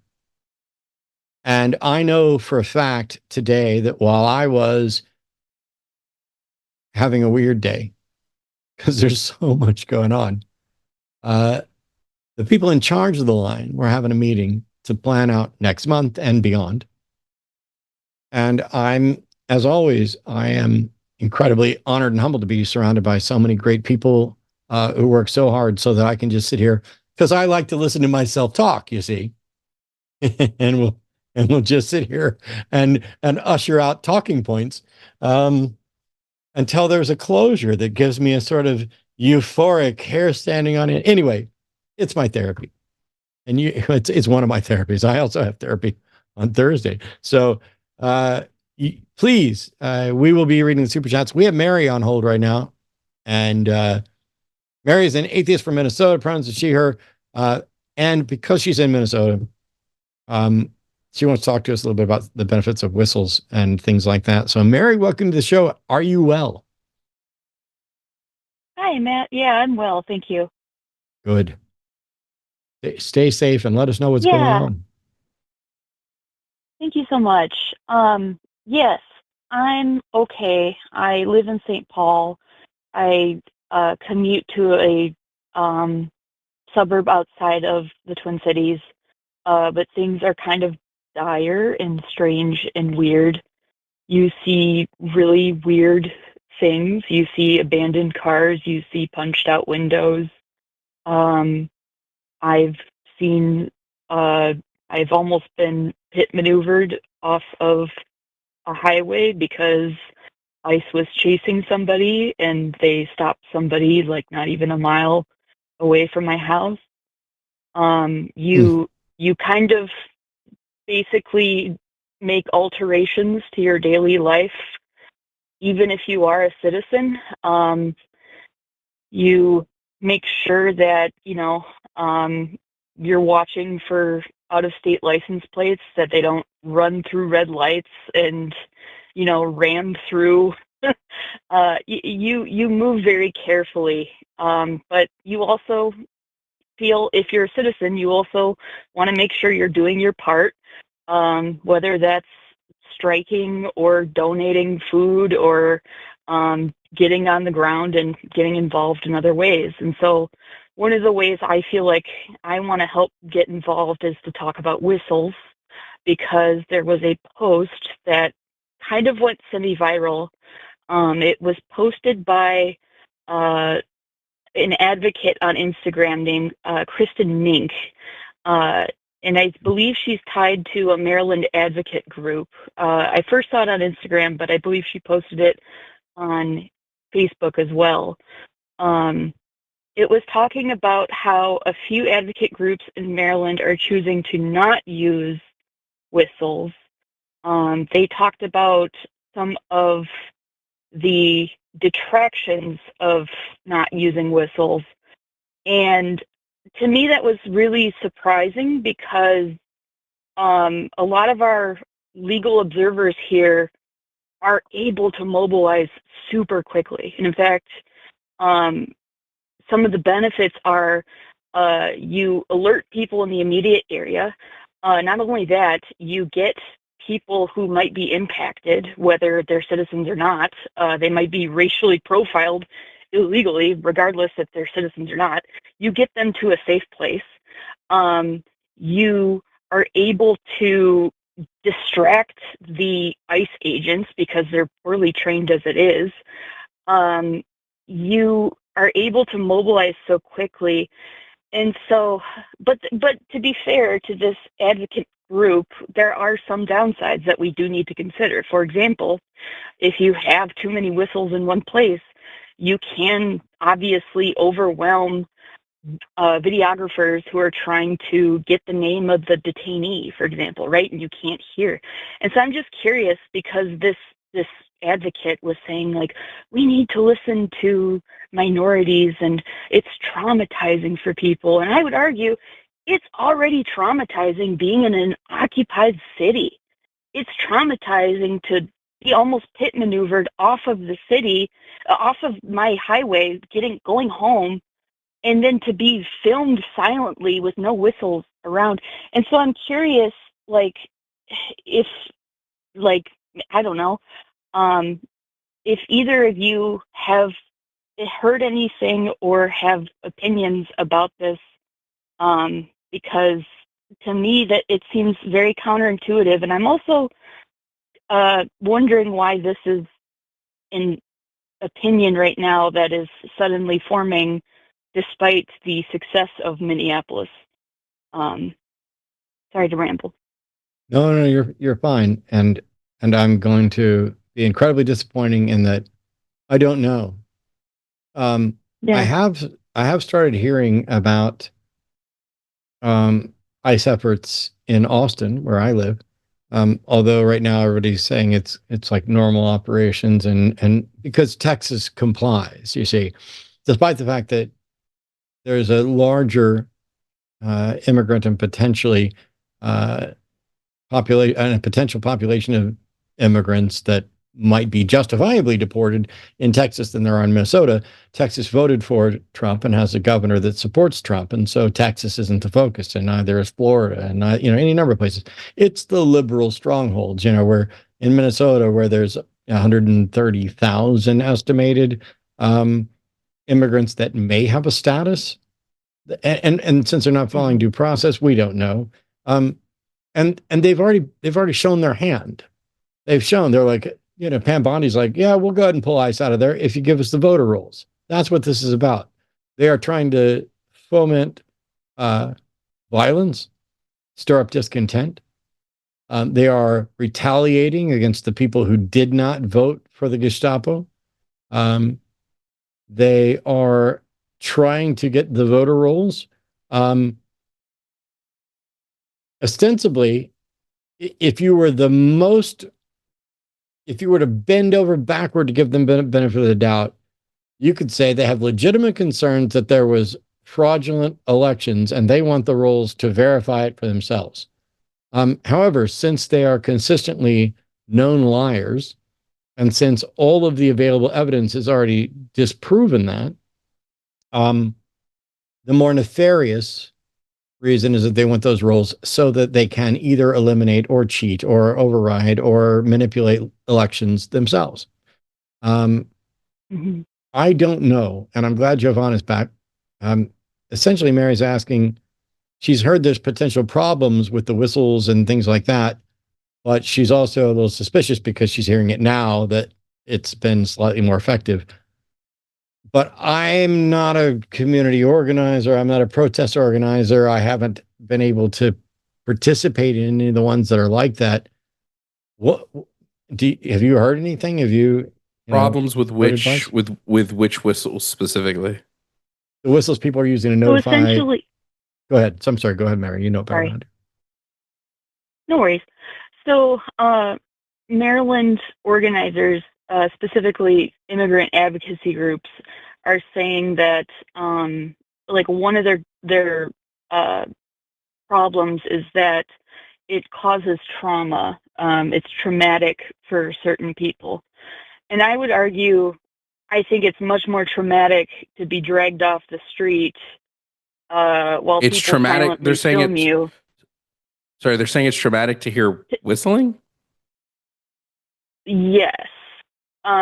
So the original post was, at least the one that I have seen, was posted by, I believe, Kristen Mink, M-I-N-K. And I believe she's affiliated with a few Maryland immigrant advocacy groups. Suspiciously, comments are turned off. The post itself says, we have interviewed, or we have heard your voices. We've collected information from our community, and perhaps they have. I just have not seen that data, or if it was a survey or if it was something. But it doesn't reference where they got that data from. It doesn't even say what the alternative use is going to be. So I'm suspicious of that. Additionally, comments are turned off on both Facebook and Instagram, so I'm very suspicious about what the we have crossed over into a new realm. Whistling is pretty whistles are pretty standard at protests, so I'm just so confused. Right, because at which point are you traumatized by car alarms? Are you traumatized by train whistles? Are you traumatized by getting picked up by ICE is going to be a bit more traumatizing than the whistle. I don't know. It might just be me. Right. And so It was a very baffled, and so apparently it's getting lit up over in Blue Sky. I'm not on Blue Sky, but that's what somebody Mary, said. So I'm so sorry. What's up? I apologize. I'm not trying to be a We can problem move or an on. asshole. I can drop it. This now feels a lot like partial information and an attempt to figure out some drama or whatever. It's all speculative. It has nothing to do with anything at this point. And I'm not blaming you. It's just No, we can move on. That's fine. cool. Yeah, no problem. Just if Jovan got back, it was essentially that I believe, and I've seen Whistle's work, I believe in the advocacy and the ability to mobilize, and if he believes that they work too, that's great. Yeah, I'm pro Whistle. I don't know, but I'm also I protest is not the place to try to make a safe space. There's my Yeah, we've crossed over into disruptive. from my perspective, we've crossed over into, hey, here's something you don't know anything about. It seems to be working, but I heard from somebody who won't allow comments and hasn't verified anything that it's not working. And it's like, okay, go do some more research, find more people. I'm not one of them. Sure. My original intent was, as somebody on the ground, what happens is people who are not on the ground intellectualize something to the point of we worry about it hurting people's feelings rather than what actually works. And that was my intent. So apologies for getting into the weeds. That's what I meant. But Okay. I can let you guys go if you want to move on to other callers. That's not a problem. Yep. Awesome. I appreciate that, Mary. And if you get an answer, Awesome. if we find out something, if maybe, because I don't know, because I'm not able to participate in these things and I have no expertise in this. But if you find out something else, let us know. Yeah, they might find something better. Cool. Yeah. All right. Thank you, guys. You bet. No See you problem. later. It is I appreciate stuff like that because as we're looking at like, here's the right way to do stuff. It turns out a lot of us had some really flawed understandings of what we should do when it comes to disaster relief. For example, when a hurricane strikes, there were people who were, packing up and driving down with water, because, they're going to need water. So let me take a semi truck full of water, and you drive down. And it turns out you made absolutely everything worse because the disaster area isn't equipped to handle that. There's no facility to disseminate it. It's far better, not even to just donate the water, but to donate the money to the organizations that are already working to do that kind of thing. And so you can, your best intentions could be causing some harm. And maybe there's something with whistles that could be problematic like that. But yeah, as it stands right now, Literally has dog never whistle. been something I've heard. I have a dog whistle and I want to get one that people can hear and carry it with me at all times.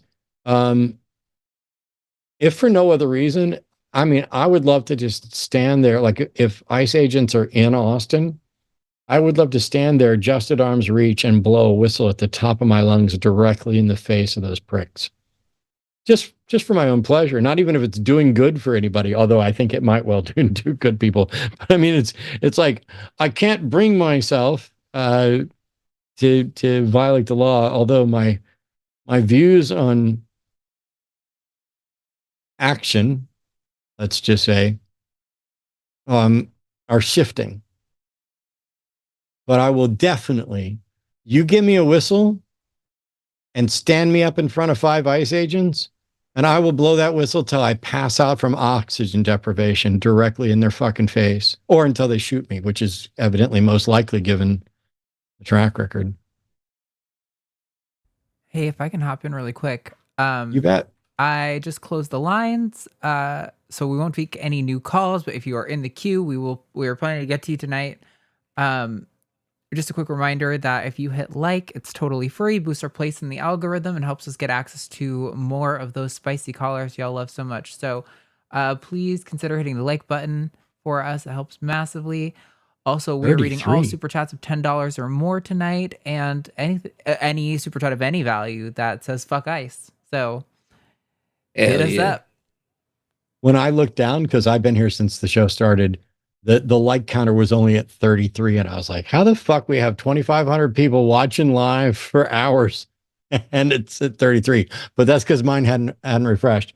But still, it's only at 967. You guys need to get that at least to 1,000. Somebody should have taken a screenshot when it got to 666. And if you haven't subscribed, help us get the push to 200,000. That will help the algorithm as well. And you can support this network in a lot of different ways, not just through your super chats. Jovan and I are reading all Fuck Ice super chats in addition to all the regular super chats over $10. And you can go to linemerch.com to pick up your coffee mugs and other stuff like that. And you can go to patreon.com/calltheline to support us there. But the biggest, best support you can do is to watch, participate, share the show, like the show, drive the algorithm to put us in front of more people. Basically what Arden just said, only I feel like now I've done part of my job that I was avoiding and she was going to do for me. All right. Michael's an atheist from Ohio, pronouns are him. How different are the videos we've been seeing from ICE to the experiences of minority groups over decades? I don't know. Hello. Yeah. Maybe I don't understand the question. Me neither. I think what he's asking is we're starting to see stuff like, is this similar to experiences that people of color have had for years, just not documented and things like that, which is kind of what we talked about at the beginning. Short answer, yes. Okay. Long answer, definitely yes. Okay. I apologize. I saw the lines were open and I've been wanting to talk to somebody about this. And I've had people in my life express similar things before. I'm going to do it. And it's one of those things, like, I'm exposing my own sheltered upbringing, but like, I have a friend, one of my few friends that is a person of color that has made comments in the past, not recently. This has been like previously in the last like 6 to 9 months or so, about like, yeah, man, like, this is like white people working out some white people shit. Like, these are things that have been happening for so long that like you just haven't been acknowledging, but like now they're happening to white people and suddenly it's like a huge problem. And I don't know, when things have been coming out with the events in Minneapolis, like, it just kind of sparked my thought of like, is this a similar thing? That is this something that, you know, is getting more attention simply because it is happening to a white person? Yep. Yeah. Does that make sense? I guess you said short answer, yes. Long answer, that yes, makes sense. but more. Yeah. Like, more, I mean, because I mean, yeah, sorry. It just, when we look at this, what's been happening, right? Even on its premise, look at the ICE thing. There have been people of color who have been killed by ICE. Most people don't know those people's names. Mm-hmm. They have no clue. So it's even like happening. And I'm glad that, no, I'm not glad. That's the wrong word to use. Relieved, maybe, that white people are finally starting to witness it. And because now that they're witnessing it more, they might be able to help more. But yeah, I mean, it's been happening forever. Yeah. And I kind of wanted to, I feel like I wanted to check my own thinking on this before I brought it up to any of my white friends, of, you know, them kind of talking about this as if like, I guess them talking about this as if this is something that is brand new, instead of something that has been happening to U.S. citizens, just not the U.S. citizens that show up in your news feed. But it has been happening for so much longer than this. And I feel like I needed to check that thinking before I have that conversation with them, I guess. Jovan had to step away for a second. I'm so sorry, caller. Oh, no. Okay. But I think he would say yes to what you're saying. Yeah. Okay. Well, I think that was probably a pretty short, I don't really have any other, parts of this question. I think that was probably it.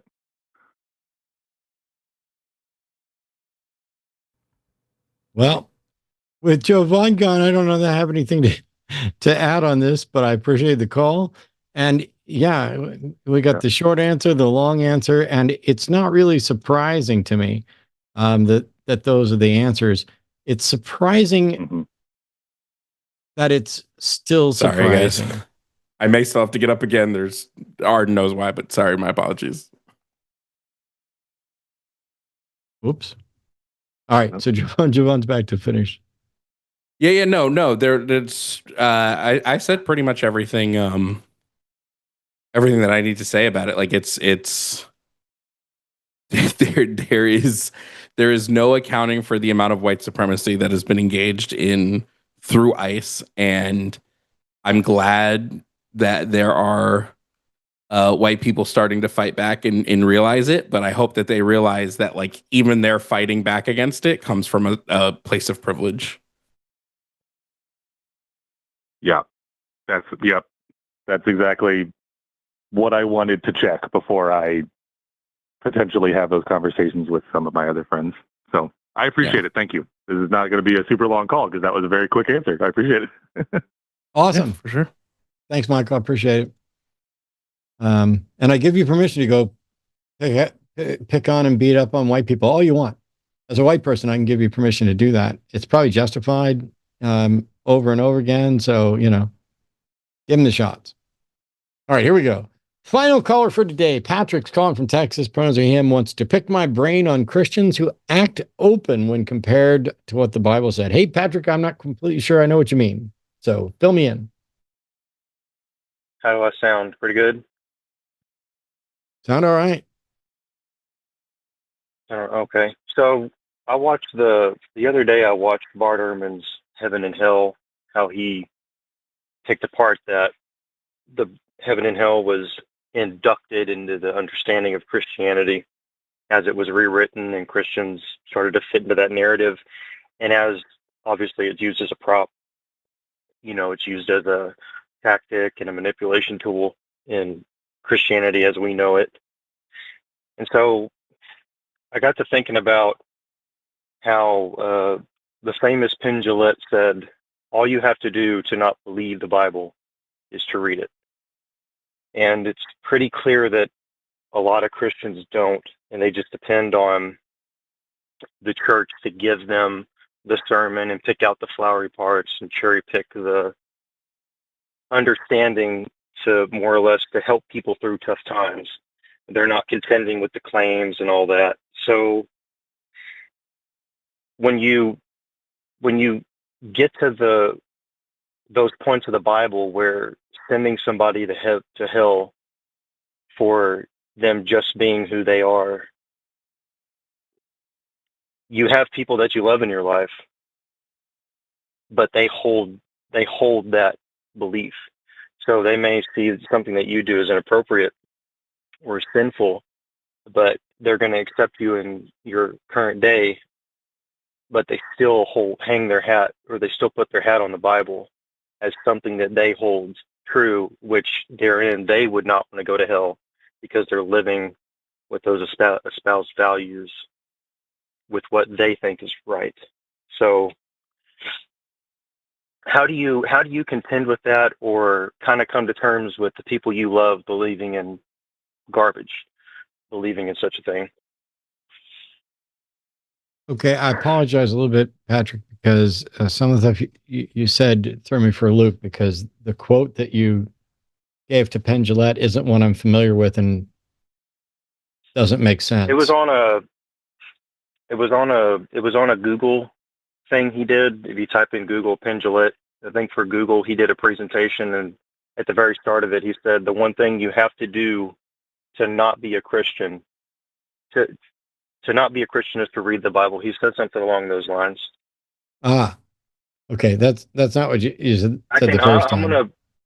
I'm gonna find it myself and see if I can. No, I know the actual quote. Okay.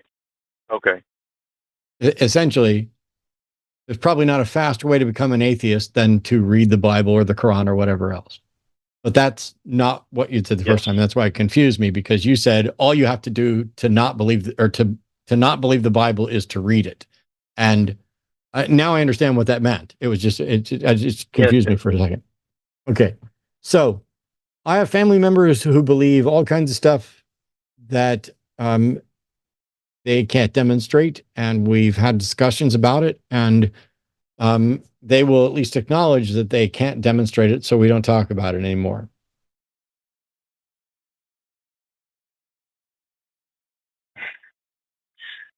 So that really is like just on a human level. That's pretty much when you knock that out of the park. It's like, well, we're just not going to talk about that because you know that they're not going to come to terms with, and it's not worth having the conversation of, hey, like, you really want this for me? No, it's crazy. No, I'm happy to have the conversation whenever they want. They just know that they're stuck. They're at a point where they can't get any further, whether it's because their God doesn't want them to get any further and their God's punking them, whether they have nothing new to present, whether they think I'm stubborn and closed-minded, whatever it is, they know they're stuck. And so they stop having the conversation because it's not going to go anywhere until they come up with something new. I'm open. I have the discussion multiple times a week, every fucking week for 20 years with people that I know and people I don't know. The only thing that happens that's different with like my mom than random Christian caller who calls in is I went at my mom really hard early on because she came at me. And now I cut her slack because she's already acknowledged that she's closed-minded on this issue, and she's just going to keep praying. So what I did was I said, hey, you believe that God exists. You believe that God wants me to know he exists. You believe that God has a plan. And you know me, and you know I'm honest. And if God reveals himself to me the way he's revealed himself to you, supposedly, I'll acknowledge that. So what you need to do is pray that it's in God's plan for God to reveal himself to me at some point. And that took it off of their shoulders. Now it's in God's hands what happens. And so they don't have to worry about it anymore. I released to some extent, the conflict in their head. But when you're asking for how do you deal with people like that? I'm not completely sure I know what you're looking for, because at some point, in the same way that you don't owe anybody an explanation for an argument, they don't owe you an explanation or an argument. And so you need to decide, hey, do I want to keep interacting with this person? Do I want to keep putting up with their stuff? Do I want to keep calling them out over and over again? Or do I want to only talk about the weather? Or do I want to not talk to them at all? I mean, you got to figure out where to draw the line for each relationship. No offense. She's not here. But Promise brought up the other day, you had somebody initiate like a family conversation, and Promise said that she has people in her life who, no, they don't believe I'm going to hell. I have Christians that believe that. So I kind of want to twist this now into, it is kind of complex, but now that liberal Christianity and people who are bending the scripture to fit their catch-all love narrative, that work's kind of already been done for us. And those people you would look at and think, well, how can you accept all that? But they would disavow and say, no, you're not going to hell, or they would, whatever they want to make up. So how do you get to that point to see the Bible in a different light that's much more positive, but you're just going to kick all the other stuff to the side? You ignore what it says, and you interpret it in a way that's more comforting to you. People invent their own gods, their own Christianity, their own Judaism, their own Islam, their own Scientology, probably. Oh, this is what works for me. This is part of the stuff that we got from like the Protestant Reformation, which is, I don't need a priest to tell me what the Bible means. God can tell me what the Bible means. And if God tells me that the Bible says you're not going to hell, and God tells you the Bible says you are going to hell, one of us is wrong, but we can't sort it out until we get to the afterlife. This is the reason that Fred Phelps, the patriarch of the Westboro Baptist Church, believed in a literal hell and taught and preached a literal hell. And Billy Graham, who went to seminary with him and was taught the same thing, believed in annihilation theory. There is a way to read and interpret the Bible such that when I die, I am annihilated and will not go to heaven or to hell or heaven. And there's no way to resolve this because God ain't showing up to answer anybody. Right. So that more liberal Christian thing, that seems to be catching on a lot. Like more people Is it? are. Okay. I'm not sure that that's true, but I don't know what the point is. Maybe that's I just mean, my don't get me anecdote. wrong. Don't get me wrong. The more liberal Christians are preferable to me.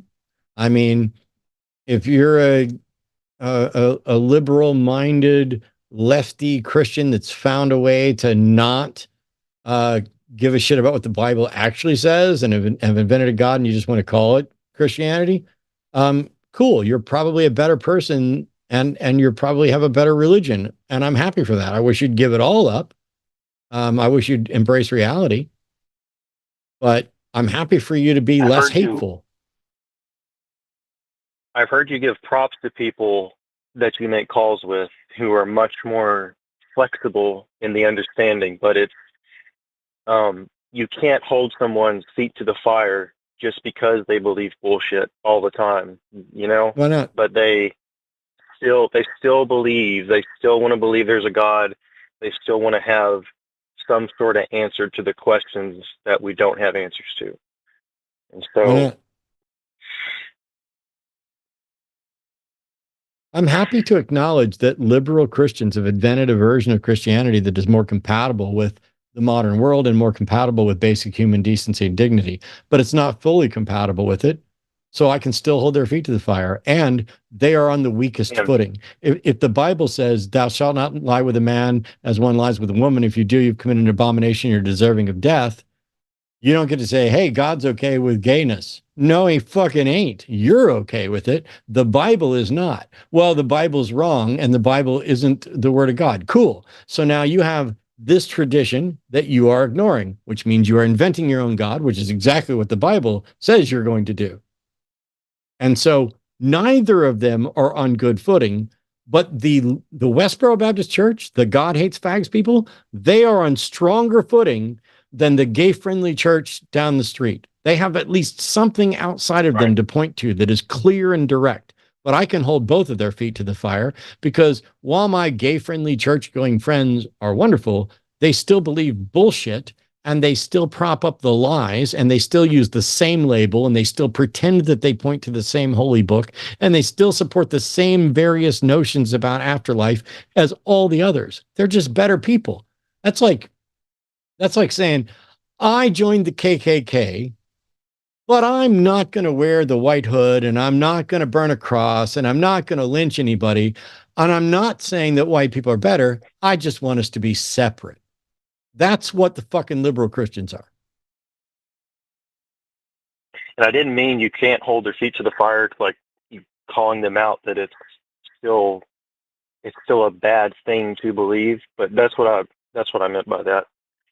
Not that you can't, you should. I do, but those are still easier people to live with as Christians. Yeah. Those are, like you said, more compatible, better people, much more humanistic.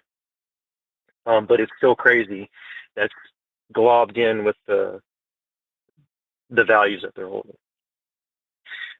Yeah. And that's why religion in its own way. That's why you keep pushing.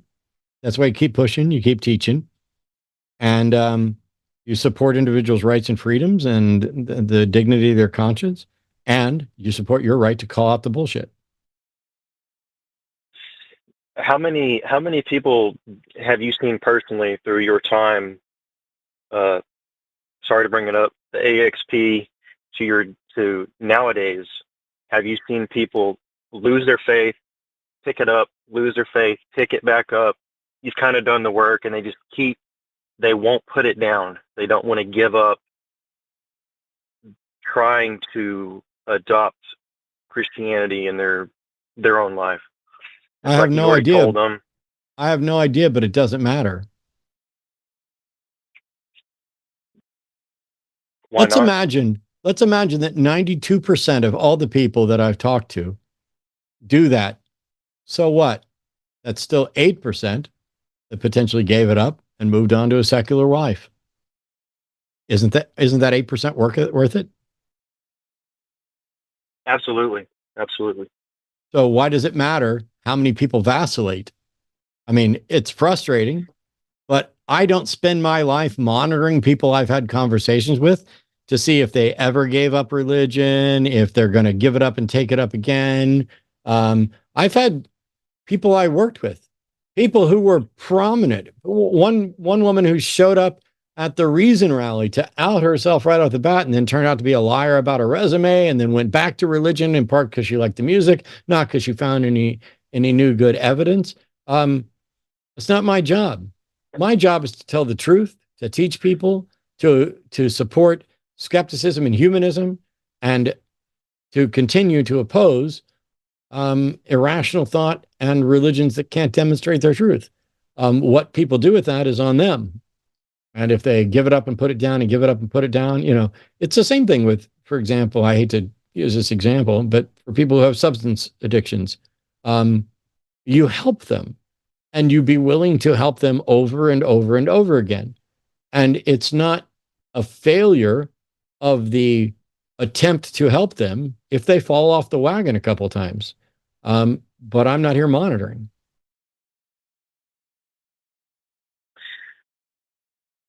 I lost my train of thought. That happens when I talk. Totally agree with you. Totally agree with you on all that.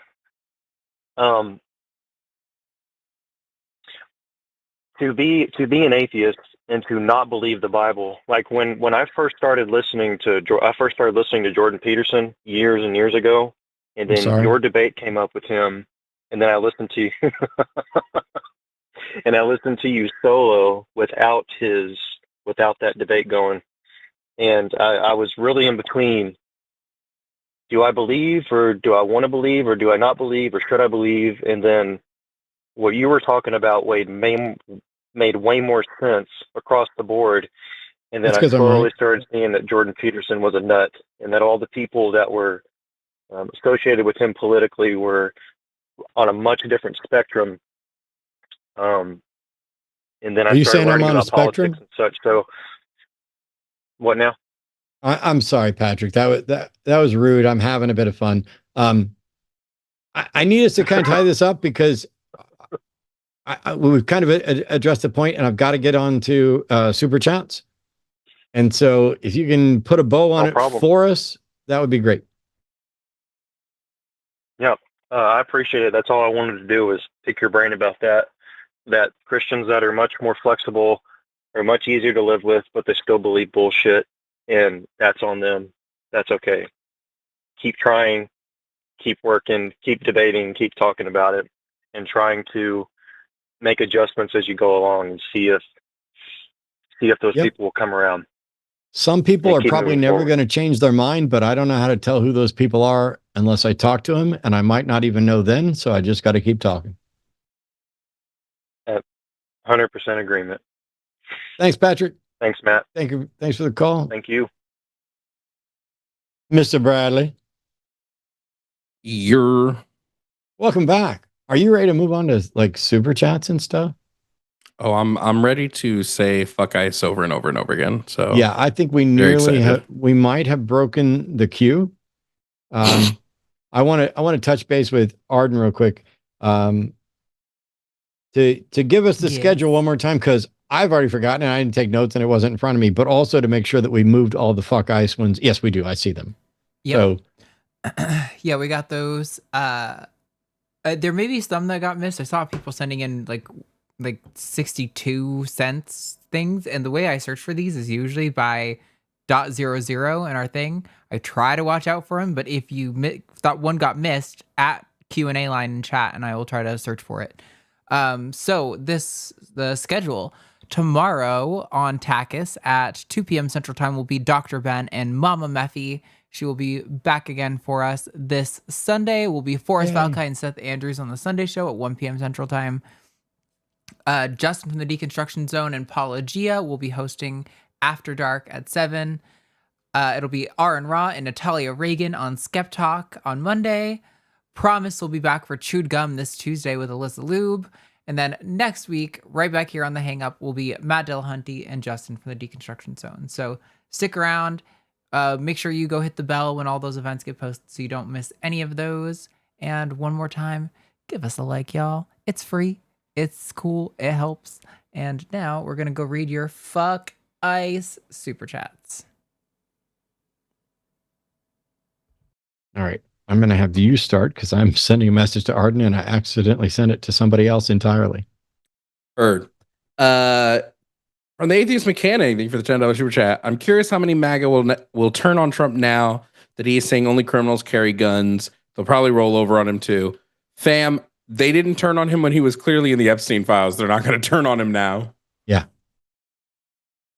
Maybe this is the way to get gun reform is for people who the new Reich don't like to use them or to even just have them anywhere in their vicinity. This wasn't even used.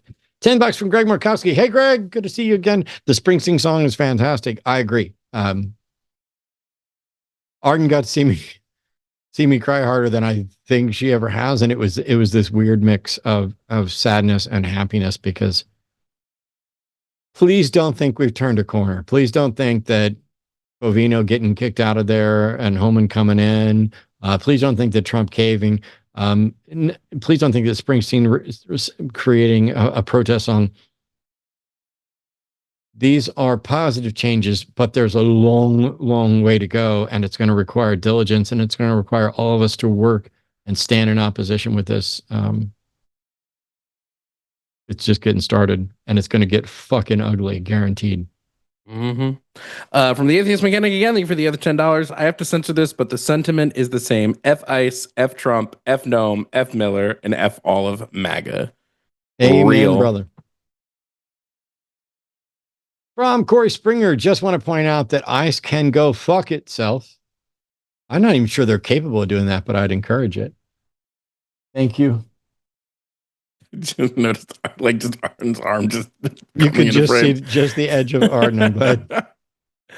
I don't know if she knows she could be seen, but I developed. So, in addition to all the other things that happened, whether stress or dust or whatever else, I got a sty on my eye, and I've also developed ocular migraines lately, and so I'm making some changes to what caffeine I consume and what sweeteners and everything else.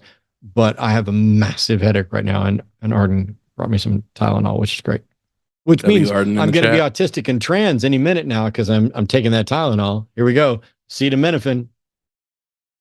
No, you'll be safe because it's got to be taken while you're in utero, and that'll turn you. I'm still in utero in spirit. I'm still in utero. This is from Ethan Owens, and I've stopped comparing ICE to the Gestapo. ICE isn't nearly as competent, and the Gestapo at least had the balls to not wear fucking masks. ICE is only wearing masks for now. Just be patient, and I'm sure they will slide those masks on. $10 from Darius Rosethorn. Matt calling for full scale revolution and saying break the ice. I'm fucking here for this. I hate that it's come to this, but hope it goes no further. Inspired. Thank you. And yes, I am at peak frustration. From Based Airlines is a great name, by the way. Said, Matt, please read the next 5 super chats as if you're Master Yoda. Okay, I'm going to do this again. Last time it was Foghorn Leghorn. I don't even know if I have a Yoda impression other than the obvious, but here's the thing. $10 is normally the base minimum super chat. If you want me to be a performing monkey for 5 super chats, it's going to need to be $50 next time. So here we go. Oh, this is going to be difficult. Brian's ASMR fascism way more irritating is than your ranting magasshole standard. Him fuck and his calm support for tyranny detached. Brian. I think you nailed it. Fucking painful as hell. Genuinely, I think you nailed it. I hurt my throat. SJ Yelding for the $10 super chat said, I'm afraid to have a conversation like with Brian with my brother. I don't want to believe he could be like this, but I'm afraid he is. Don't want a yelling match followed by a walkout. If your brother is incapable of having an adult conversation with you about this, then I mean that might tell you most of what you need to know, friend. I especially find it funny and cathartic when people like Brian are given the opportunity to speak and we ask a simple question and then they lie and then they pretend like you didn't give me a chance to speak. I did. You wasted it. The other people who were given a chance to speak, who didn't lie and didn't try to play some game, they got to speak for 30, 40 minutes sometimes. It's amazing. Get better at it. You know, it's like when you're playing video games and you're like, but you just killed me instantly. Sorry, get good, bitch.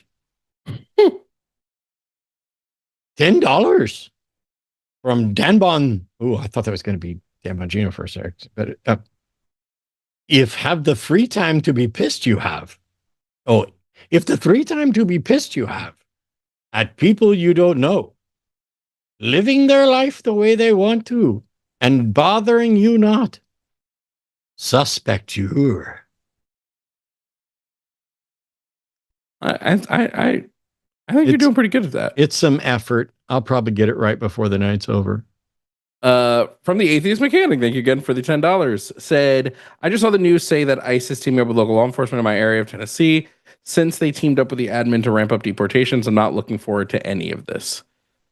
Well, at least in your area, you didn't have to worry about Nick Shirley lying to get ICE there. So there's at least that. Also, I don't know about your area of Tennessee, but if you're in Tennessee 1, I am, even though it probably won't do her any good, I'm endorsing Christie for Congress. Go look it up. We posted the link before.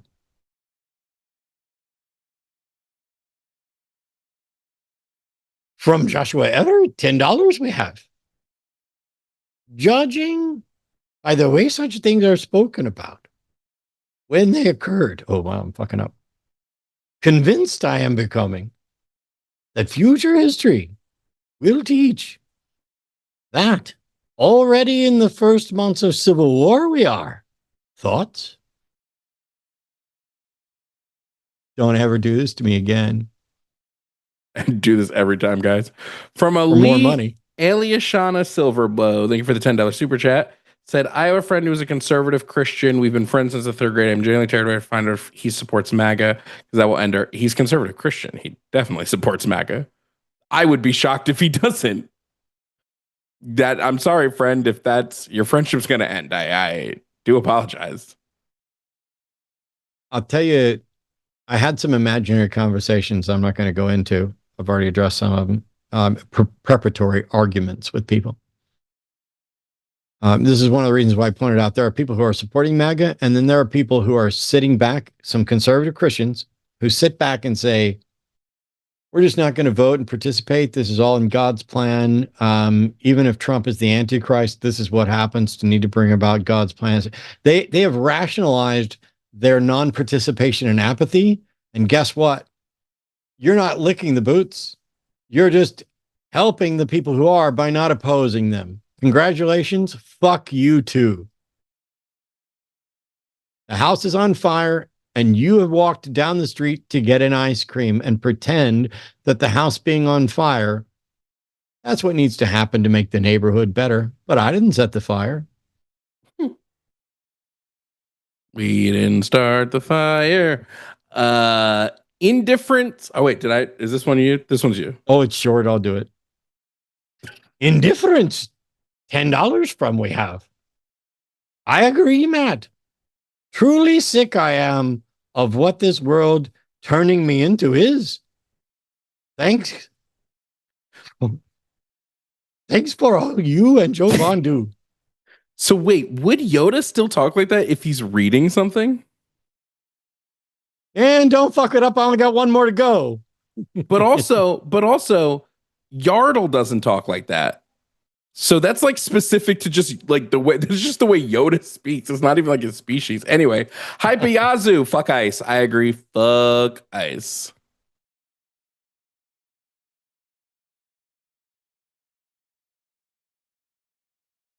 $20. All my money given you per Matt's. Oh, now I went Irish. All my money given you per Matt's request.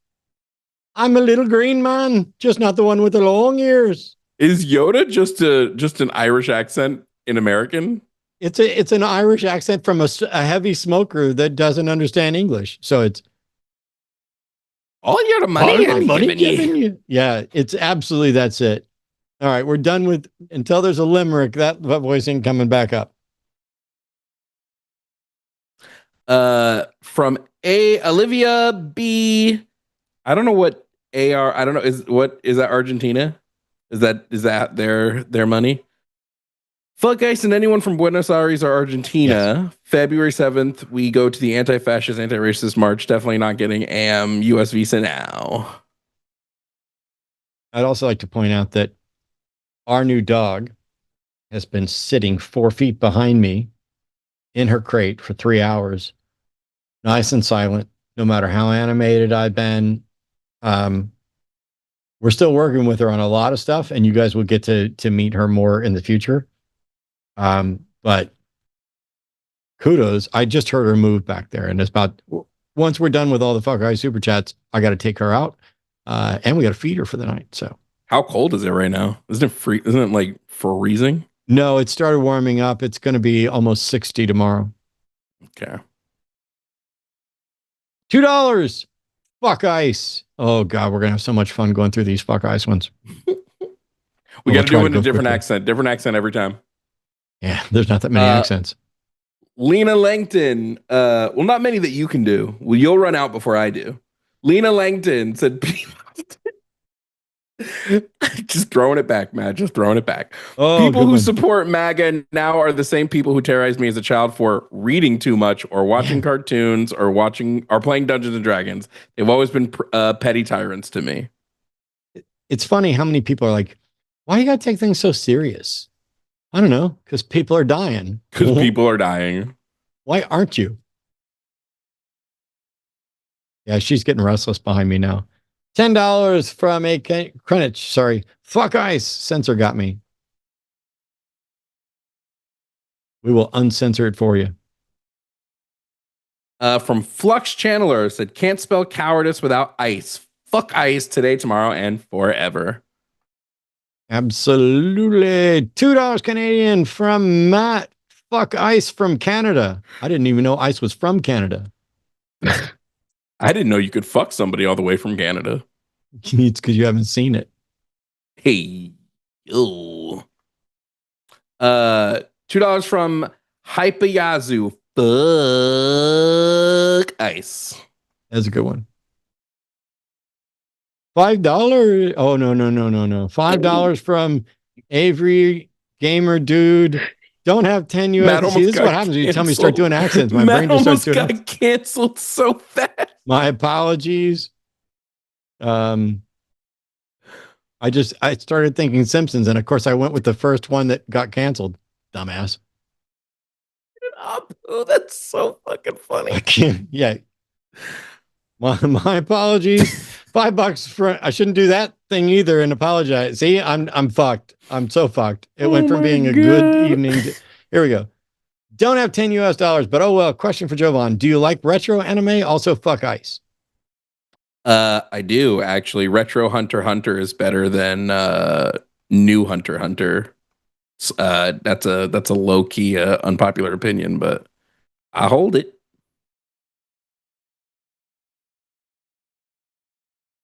That one's you. Oh, that's from me. Botiva, thank you for the $2. Said fuck ice. $10 from K Beats. This has been a great episode of The Line. I'm thrilled to have been able to listen to this live while I worked on a house project. Thank you, Matt and Jovan. Thank you, K Beats. Thanks for what's that? Adventure Awaits. Do you know which anime that thing is from? I can't see it enough to know. Like it's too blurry. I can't really make out any details. It looks like someone holding a compound bow that is slightly angular. Wait, I bet if I find K Beats thing in the chat, nobody tell me. I don't want to know until I figure it out. While you're looking, I'm going to keep reading. $5 from Epic Stories from History 23. Psst, hey, you. Hey, yeah, you. Fuck ice. That is not an anime. That looks like its own photo. From YouTube copy 8072. Abolish ice. True. If you hear anybody tell you defund ice, give them better training, that's an op. That is an op. They're not there to help you. Get rid of them. $5 for Coffee Mom. Of course, we had to pardon the insurrectionists. Who else would apply to be an ICE agent? Fuck ICE. Good spacing there. I like that. Thanks, Coffee Mom. From Sons of the Clippy, such a great name. Oh my God. Barking Ice Holes. You farting ice holes. Oh, I should have done the accent. Yeah. $10 from Lena Langton. Also, Matt, the other day, you claimed that you lack empathy or something similar. I've been a fan of yours for 15 years, and I think you have abundance of empathy and love for all good people. Hashtag Team Matt. That might be the first proper hashtag Team Matt I can recall. Yeah, I was talking about the fact that I used to worry that I lacked because people would say that, and there were certain things that didn't bother me. It felt like they should, but I now know that I'm at least okay. Thank you. From Baka. Thank you for the $10. Ice, fuck you, fuck ICE, and all their supporters. Stay strong and stay safe, everyone. Edited only so I can send the super chat. Sweet. You know, I part of me, I love the fact that our elected representatives and some of the news reporters are finally starting to use adult language. Now I wish they'd grow an adult backbone and do something more than send stern letters or say, get the fuck out of my city, and actually do something to get them the fuck out of your city. Congratulations. You're now talking like an adult. Now step up and do the other part of being adult and do your fucking job. Hey, speaking of elected resign. representatives, we didn't talk about this, but did you see what happened to Ilhan Omar? I did, and I almost Holy mentioned it shit. as well. I'm waiting for the final. Has there been a report of what was squirted at her? No, from what I've read so far before we went live, all I know is it was from a syringe. Homeboy was sitting like front row, and now conservative MAGA threads and Twitter are claiming that it was all planned because that's the AI bot lie going around. And the other thing I heard was that it smelled like vinegar, and that she is evidently okay. Although I haven't gotten a follow up. But if you think about it. Trump was asked about these protesters, and he was talking about, the folks who were out there with Alex and everybody. And he's like, I think they're all paid protesters. And I'm like, of course you do, because that's the only way you can get anybody to do anything for you is to fucking pay them, except then you don't pay them. Where's my check? If you guys think that people are out there protesting and people are out here where's my check? Do you really think that there aren't people? I guess so. I guess if you are so dispassionate toward your fellow human being dehumanized and slaughtered in the street, I guess it would surprise you that somebody might protest that without getting paid. Yeah. You'd have to pay me to stop talking about this. Matter of fact, you cannot pay me to stop talking about this. It's not happening. And by the way, none of us have forgotten about the fucking Epstein files. None of us have forgotten that Pam Bondi walked in today to give more excuses. They need to fucking put her in contempt right goddamn now. Well, we're doing such a good job. It's going to take us a little longer. It's going to take us a little longer. No, it's not going to take you any longer. I'm locking your ass up. The president can put somebody else in your position, and they're going to get me those files by next week, or I will lock their ass up, and I will continue. It'll be like fucking the Saturday Night Massacre, only in a proper legal sense, because you guys are in violation of a law passed by Congress and signed by the president. They should have been held in contempt, not contempt, because obviously, but they should have been sued the minute they started redacting them. December 21st. There should have been that. But anyway. Who's up? And I've lost count. Well, I was drinking, so I'll do it. $4.99 from Botiva said, P.S. Thanks for the show. F Ice. Thank you, Botiva. Sweet. $10 from Ron Lowther. Hug Matt, kiss Jimmy, and fuck Ice. Ooh, that's like fuck, marry, kill, only with Ice. I'll go fuck myself. Okay. Yeah, why is Jimmy getting a kiss when Jovan's the one that showed up and threw it back to me? Nobody gets the inside joke. It's okay. From Tony the Silent Man. It's ours. It's our inside joke. Tony the Silent Man, thank you so much for the $10 super chat. Said, can't stress this enough. How much fuck Ice? So real. Oops. One came in just as I was clicking, so I almost got skipped. $10 from CJ in Seattle. Huge thank you, CJ. Appreciate it. Thank you for doing what you do. Been watching you for years, and you make people critically think, and most importantly, always put empathy and compassion up front. We need more of this and fast. huge thank you. I'm not remotely kidding. When Wednesdays are the day, I wind up feeling human again. Sometimes it was a rough day, and yet there was positive stuff there, and you guys are a huge part of the positive. So thank you, Jovan too, but maybe to a lesser extent. Matt's just mad that I kept beating him at games. Aliashana Silverbow said obligatory F ice. We agree. But also Matt bought me Girl Scout cookies. And then you know the worst part? I left them at Jimmy's. I literally forgot to pack them. I want those cookies. They should still be there. I don't imagine him or you can't hear him or yeah. He so is they for should still be there. I want cookie. $10 from Corey Springer. Thank you for the line. That's like Yoda and Cookie Monster had a baby right there. God. Thank you for the line for giving me the opportunity to clear my throat and loudly proclaim that ice can go fuck itself in its fat fucking ass. Hey. So real. The Atheist Mechanic. I don't know how I've read every single one of yours today, but it's making me feel a connection to you. Thank you for the $10. Said, and together we got a responding fuck ice. I have a problem, Arden, and that is this thing's been scrolling and updating the whole time, and the page I'm on isn't highlighted at the bottom. Yeah, sorry, that happens sometimes. I'm gonna do 3 and see. On the third page. Yeah, because that didn't advance it. So there we go, 2. Yeah. Boom. I think One-Eyed Atheist is up $2. Abolish ICE and DHS. Yeah. You know what else? I'm all in favor for working towards some constitutional changes and some reformations around a number of different things, but fuck ICE first.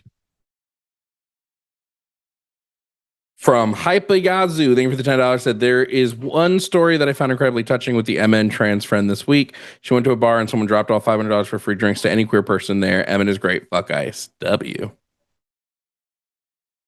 Somebody needs to drop off $500 for drinks for me and Jovan here tonight. That's what needs to happen.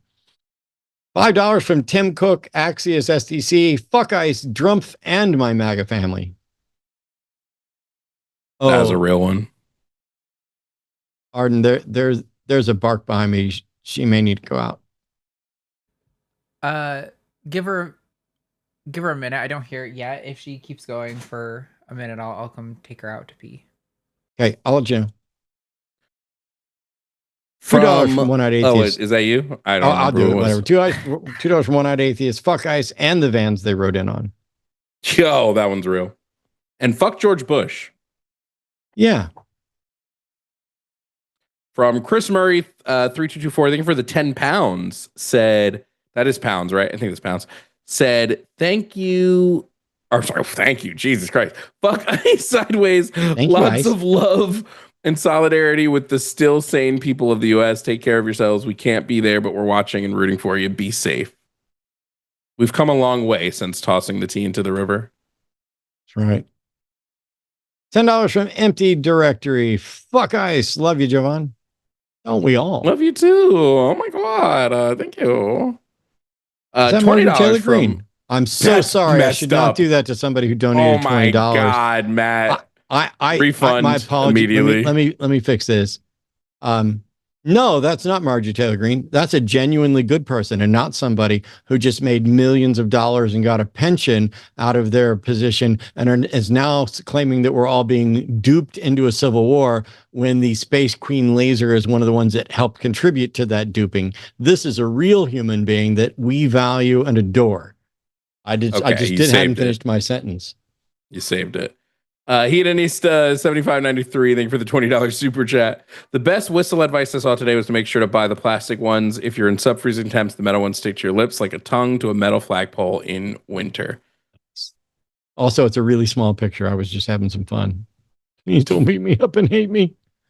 20 pounds from Herbie Shine 1312. Fuck ICE. Fuck Trump. Oh, sorry. Fuck ICE. Fuck Trump.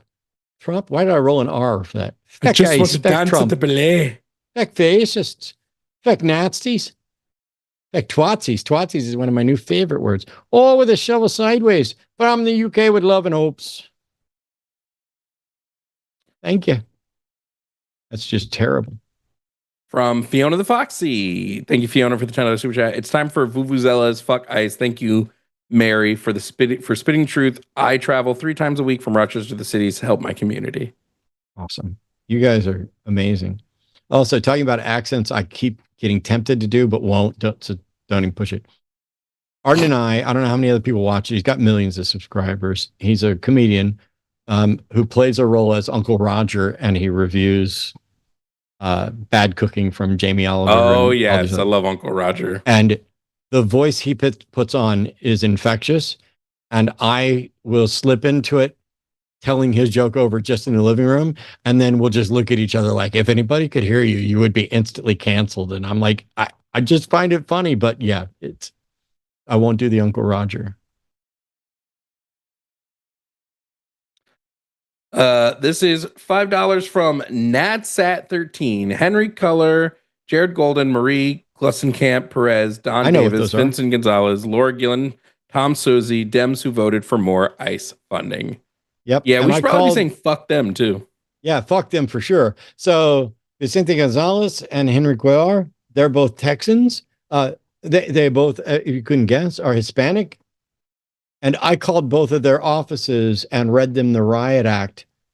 And I hope they never get reelected. And I hope they spend the rest of their life realizing that they voted to approve funding, which, by the way, isn't going to get approved if Chuck Schumer and others, I don't know, maintain a moderate spine for a little bit. Please fucking resign and let people who will do the job, you fucking pieces of shit. The Dems are awful. I'm not a Dem. It's just that they're a better option in most cases. But anyway, I called their offices and left them terrible messages. And it's like, I called them twice, actually. I called them the day they voted for it. And then I called them after Alex was shot to be like, are you guys proud of yourselves? Good question. Hey, is she still barking? Because if she calmed down, I can come get her now so she learns the right I figured lesson. out what she's doing. It's not barking. It just sounds weird through my headphones. Her big forever chew, she is nomming on it hardcore. Oh, good. Okay, cool. $5 from Blue Lear. Fuck Ice. Crispy Gnome and all the lying liars who keep lying. Crispy Gnome. I maybe would have tried to do a Rush Limbaugh with the lying liars and the lies and the lying liars who tell them. We also moved on from the fact that Crispy Gnome shot her dog way too fast as a society. I feel like we probably should have been on that a bit more. Poohead60, thank you for the 666 super chat, said, fuck ICE. The Stark Ice. Faster is ice. That's what it. $10 from Red Dairy. Fuck Ice. That's yes. Real. Oh, here's an interesting number. Does it mean something? I don't know, but I'm not going to say the whole thing in case it does.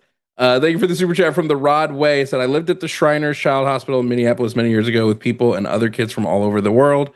Have had odd nightmares as of late. My empathy feels like a curse.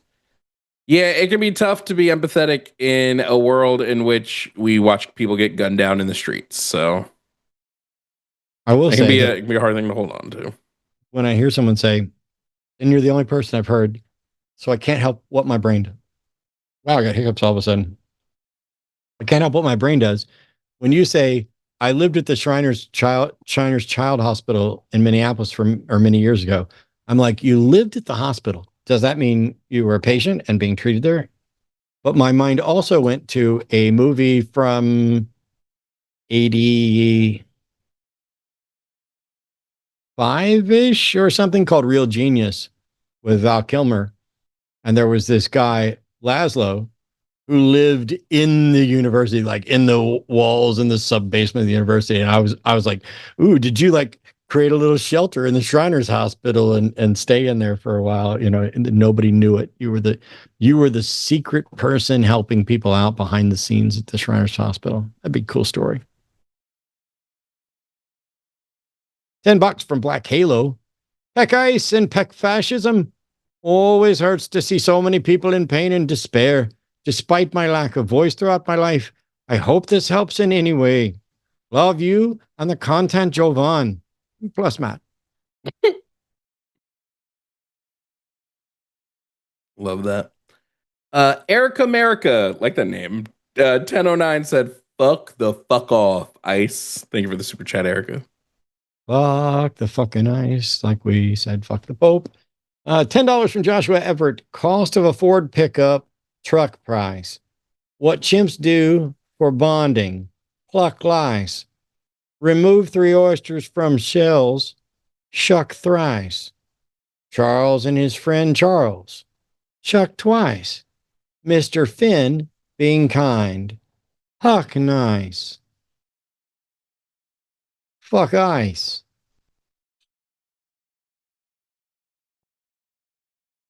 Sam T. Mayberry says, fuck ice. Nuremberg 2.0, anyone? Yeah, no. I cannot wait for justice. I don't want to feel hatred. I'm not looking, I just want justice. But I get the I'm okay feeling, with feeling hatred for Trump at this point. I'm going to be so honest. I'm just saying I don't want to. I'm not saying I'm not okay with it. I'd rather that, yeah. But I want justice. And I think what's happening is they're going to have to push us beyond mere justice in order to have any hope of justice. And that absolutely fucking terrifies me every time I think about it.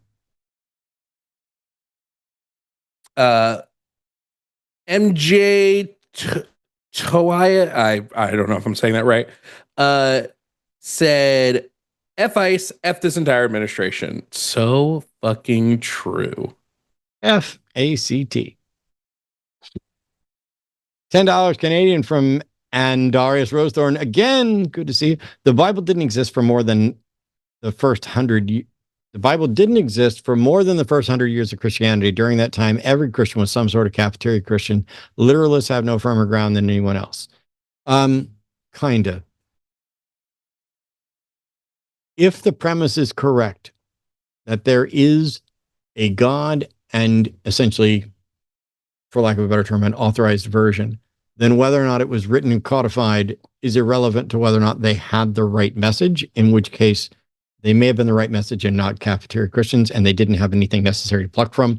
But your point is close enough and correct enough and valuable enough because they can't even show that what they've got is cafeteria worthy. So, like lunch lady. Duty and Courage, thank you for the $10 super chat. Said, man, Jovan helped me a great deal when it comes to becoming more comfortable as an atheist. In case you're wondering, you are making a difference. Also, fuck ICE. That was a good one. $2 from One-Eyed Atheist. Fickety fick ice. Do it twice. Don't be nice. They don't deserve it twice. From Aliyah Shana Silverbow again. Thank you for the $10 super chat. Said, last night at dinner, I saw my father gag. Turned out it was just another dad choke. Hashtag fuck guys. Damn, I can't believe I fell for that. I'm sorry, Alishana.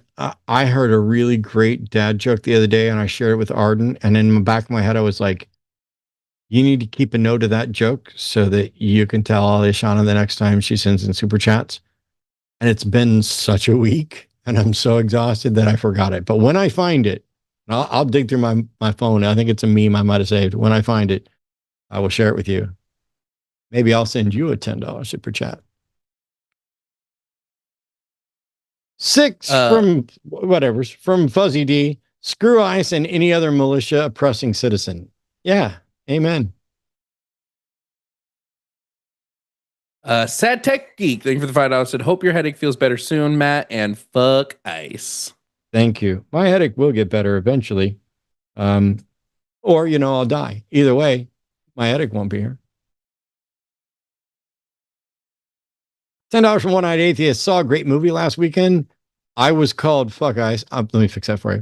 Saw a great movie last weekend. It was called Fuck Ice, and it starred a bunch of good people. In fact, we can all put on our own productions of Fuck Ice. It's a great movie. I can't wait. Leorton, thank you for the $10. Said, F ICE, F MAGA for helping the rich take control of the country. Boom, boom, boom. $10 from Meg. Already shouted out ICE. So here's a fuck Utah Senator Mike Lee for tweeting, "We're not abolishing ICE. Live with it." Yeah.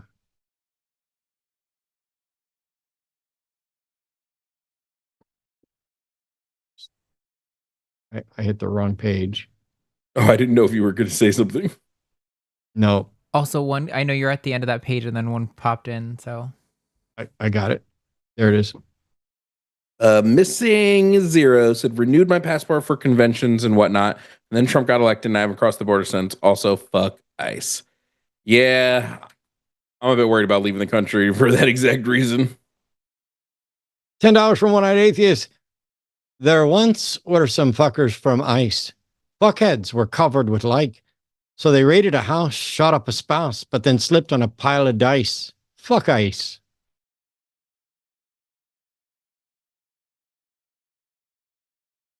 From Mythical Purple, thank you for the $2. Said, fuck ICE and that dusty orange fat Cheeto president. Love it. Ankles McBone Spurs. $5 from Steven. Fuck ICE. That's what that dude said when he slipped in his head. Which is still funny. Good Without God. Love that name. Thank you for the 1666 super chat. Said, it's my birthday. Watching Matt on AXP helped me like 15 years ago when I was a teen growing up in a Christian house. Just started watching Jovan after seeing him on Jimmy's stream. Keep up the great work. Thank you so much. Sweet, sweet, sweet. $5 from Mark Gold. We're living in dark times. I'm very glad the show exists. Thank you guys. Fuck ICE. Thank you. $5 from Empress Lizard said, I'm joining late, but fuck ICE and where those Epstein files. Yeah. Oh, we know where they're at. They're On being Hunter Biden's guarded by laptop. that Cheeto. $10 from Primrose Lane for our Spanish speakers. Chinga la migra. If the president is above the law, there is no law. Oh, yes, and fuck ICE, except in my margarita. Hang on just a minute. Because a margarita on ice and a frozen margarita both have ice in the margarita. I think you're saying that you like yours on the rocks. So now we can say fuck ice and just keep with rocks, which is superior than a frozen margarita. I'm just saying. Nolithidian Network, thank you for the $5. Said, fuck, hashtag fuck ICE. If they made a movie about your life, what actor should play you? I want mine to be CGI. And I want to be played by Kevin Hart.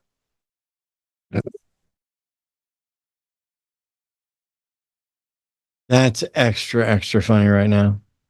But I don't want to be CGI. I would like to be hand-drawn animation. And let's see, who should I get to voice me?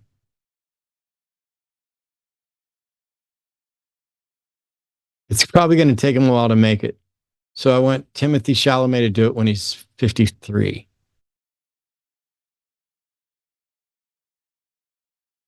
I probably couldn't even identify his voice. I don't know why that name popped in as the one, but $50 from Bobtailed. Oh my God.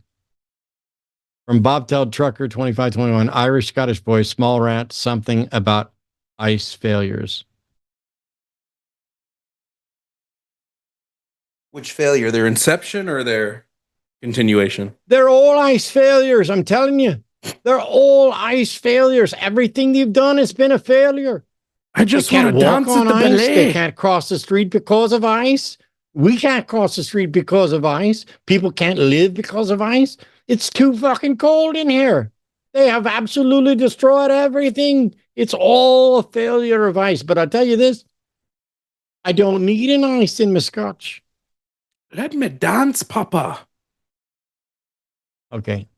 That's Welsh. Thank you. That was greatly appreciated and deserved better than that. But man, you're getting here late. Chase H from the hills of WV, fuck ICE. What is WB? West Virginia? West Virginia. Almost heaven. West Virginia. $50 from Bobtail Trucker. Jovan, accent small rant on something ice. Hashtag Team Jovan. Hey, listen, there's one thing I'm not good at in this world, and that's accents. I'll pick an accent, Matt. Whatever Kevin one you Hart. pick is what I'll. I can't. I don't do impressions. He said accents. Oh, Russian. Okay. In Soviet Russia, ice fucks you. Wait, that actually works really well. Just like it does here. $5 from, thank you, by the way. $5 from Chaotic Sorcerer. It's been a while, but donation to Matt's secret magic trick fund. What do you say to an ICE agent on their deathbed? Stop resisting. Oh, guys. Go towards the light. Stop resisting is crazy. It will thaw your frozen heart. Samuel Zamora said, fuck ice, fuck ice, fuck ice.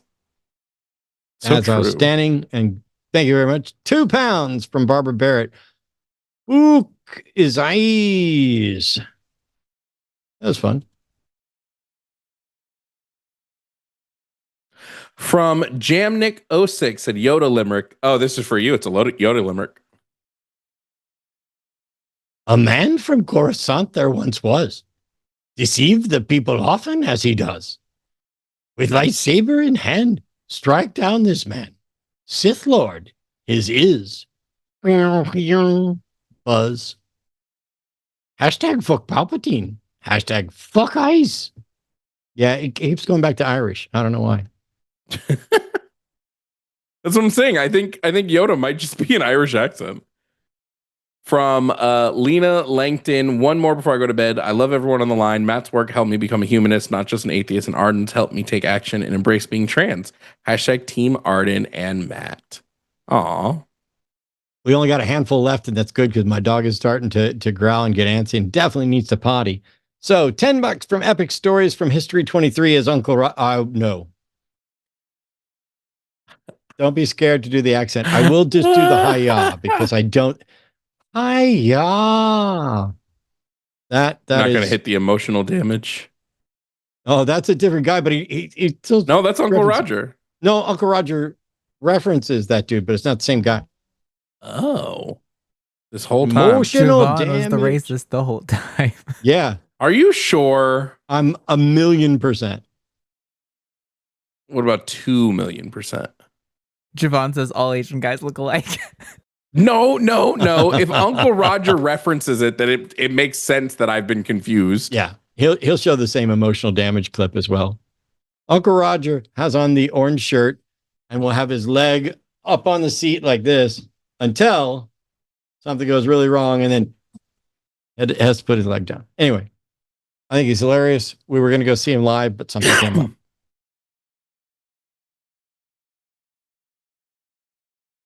Forever Unbound, unless we forget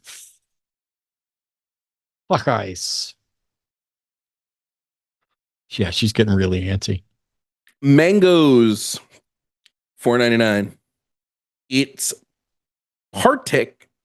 What? Am I supposed to be quoting these in some specific way? I think it's supposed to be Patrick. I think he spelled his own name wrong. It's Patrick. I wanted to add amongst the ever-present struggle with bad beliefs. I believe that secular values prevail, which is fascinating to me. Is that the last dude they called in? Yeah. What's the reference? Am I okay? Yeah. I was wondering if I was missing a reference or something.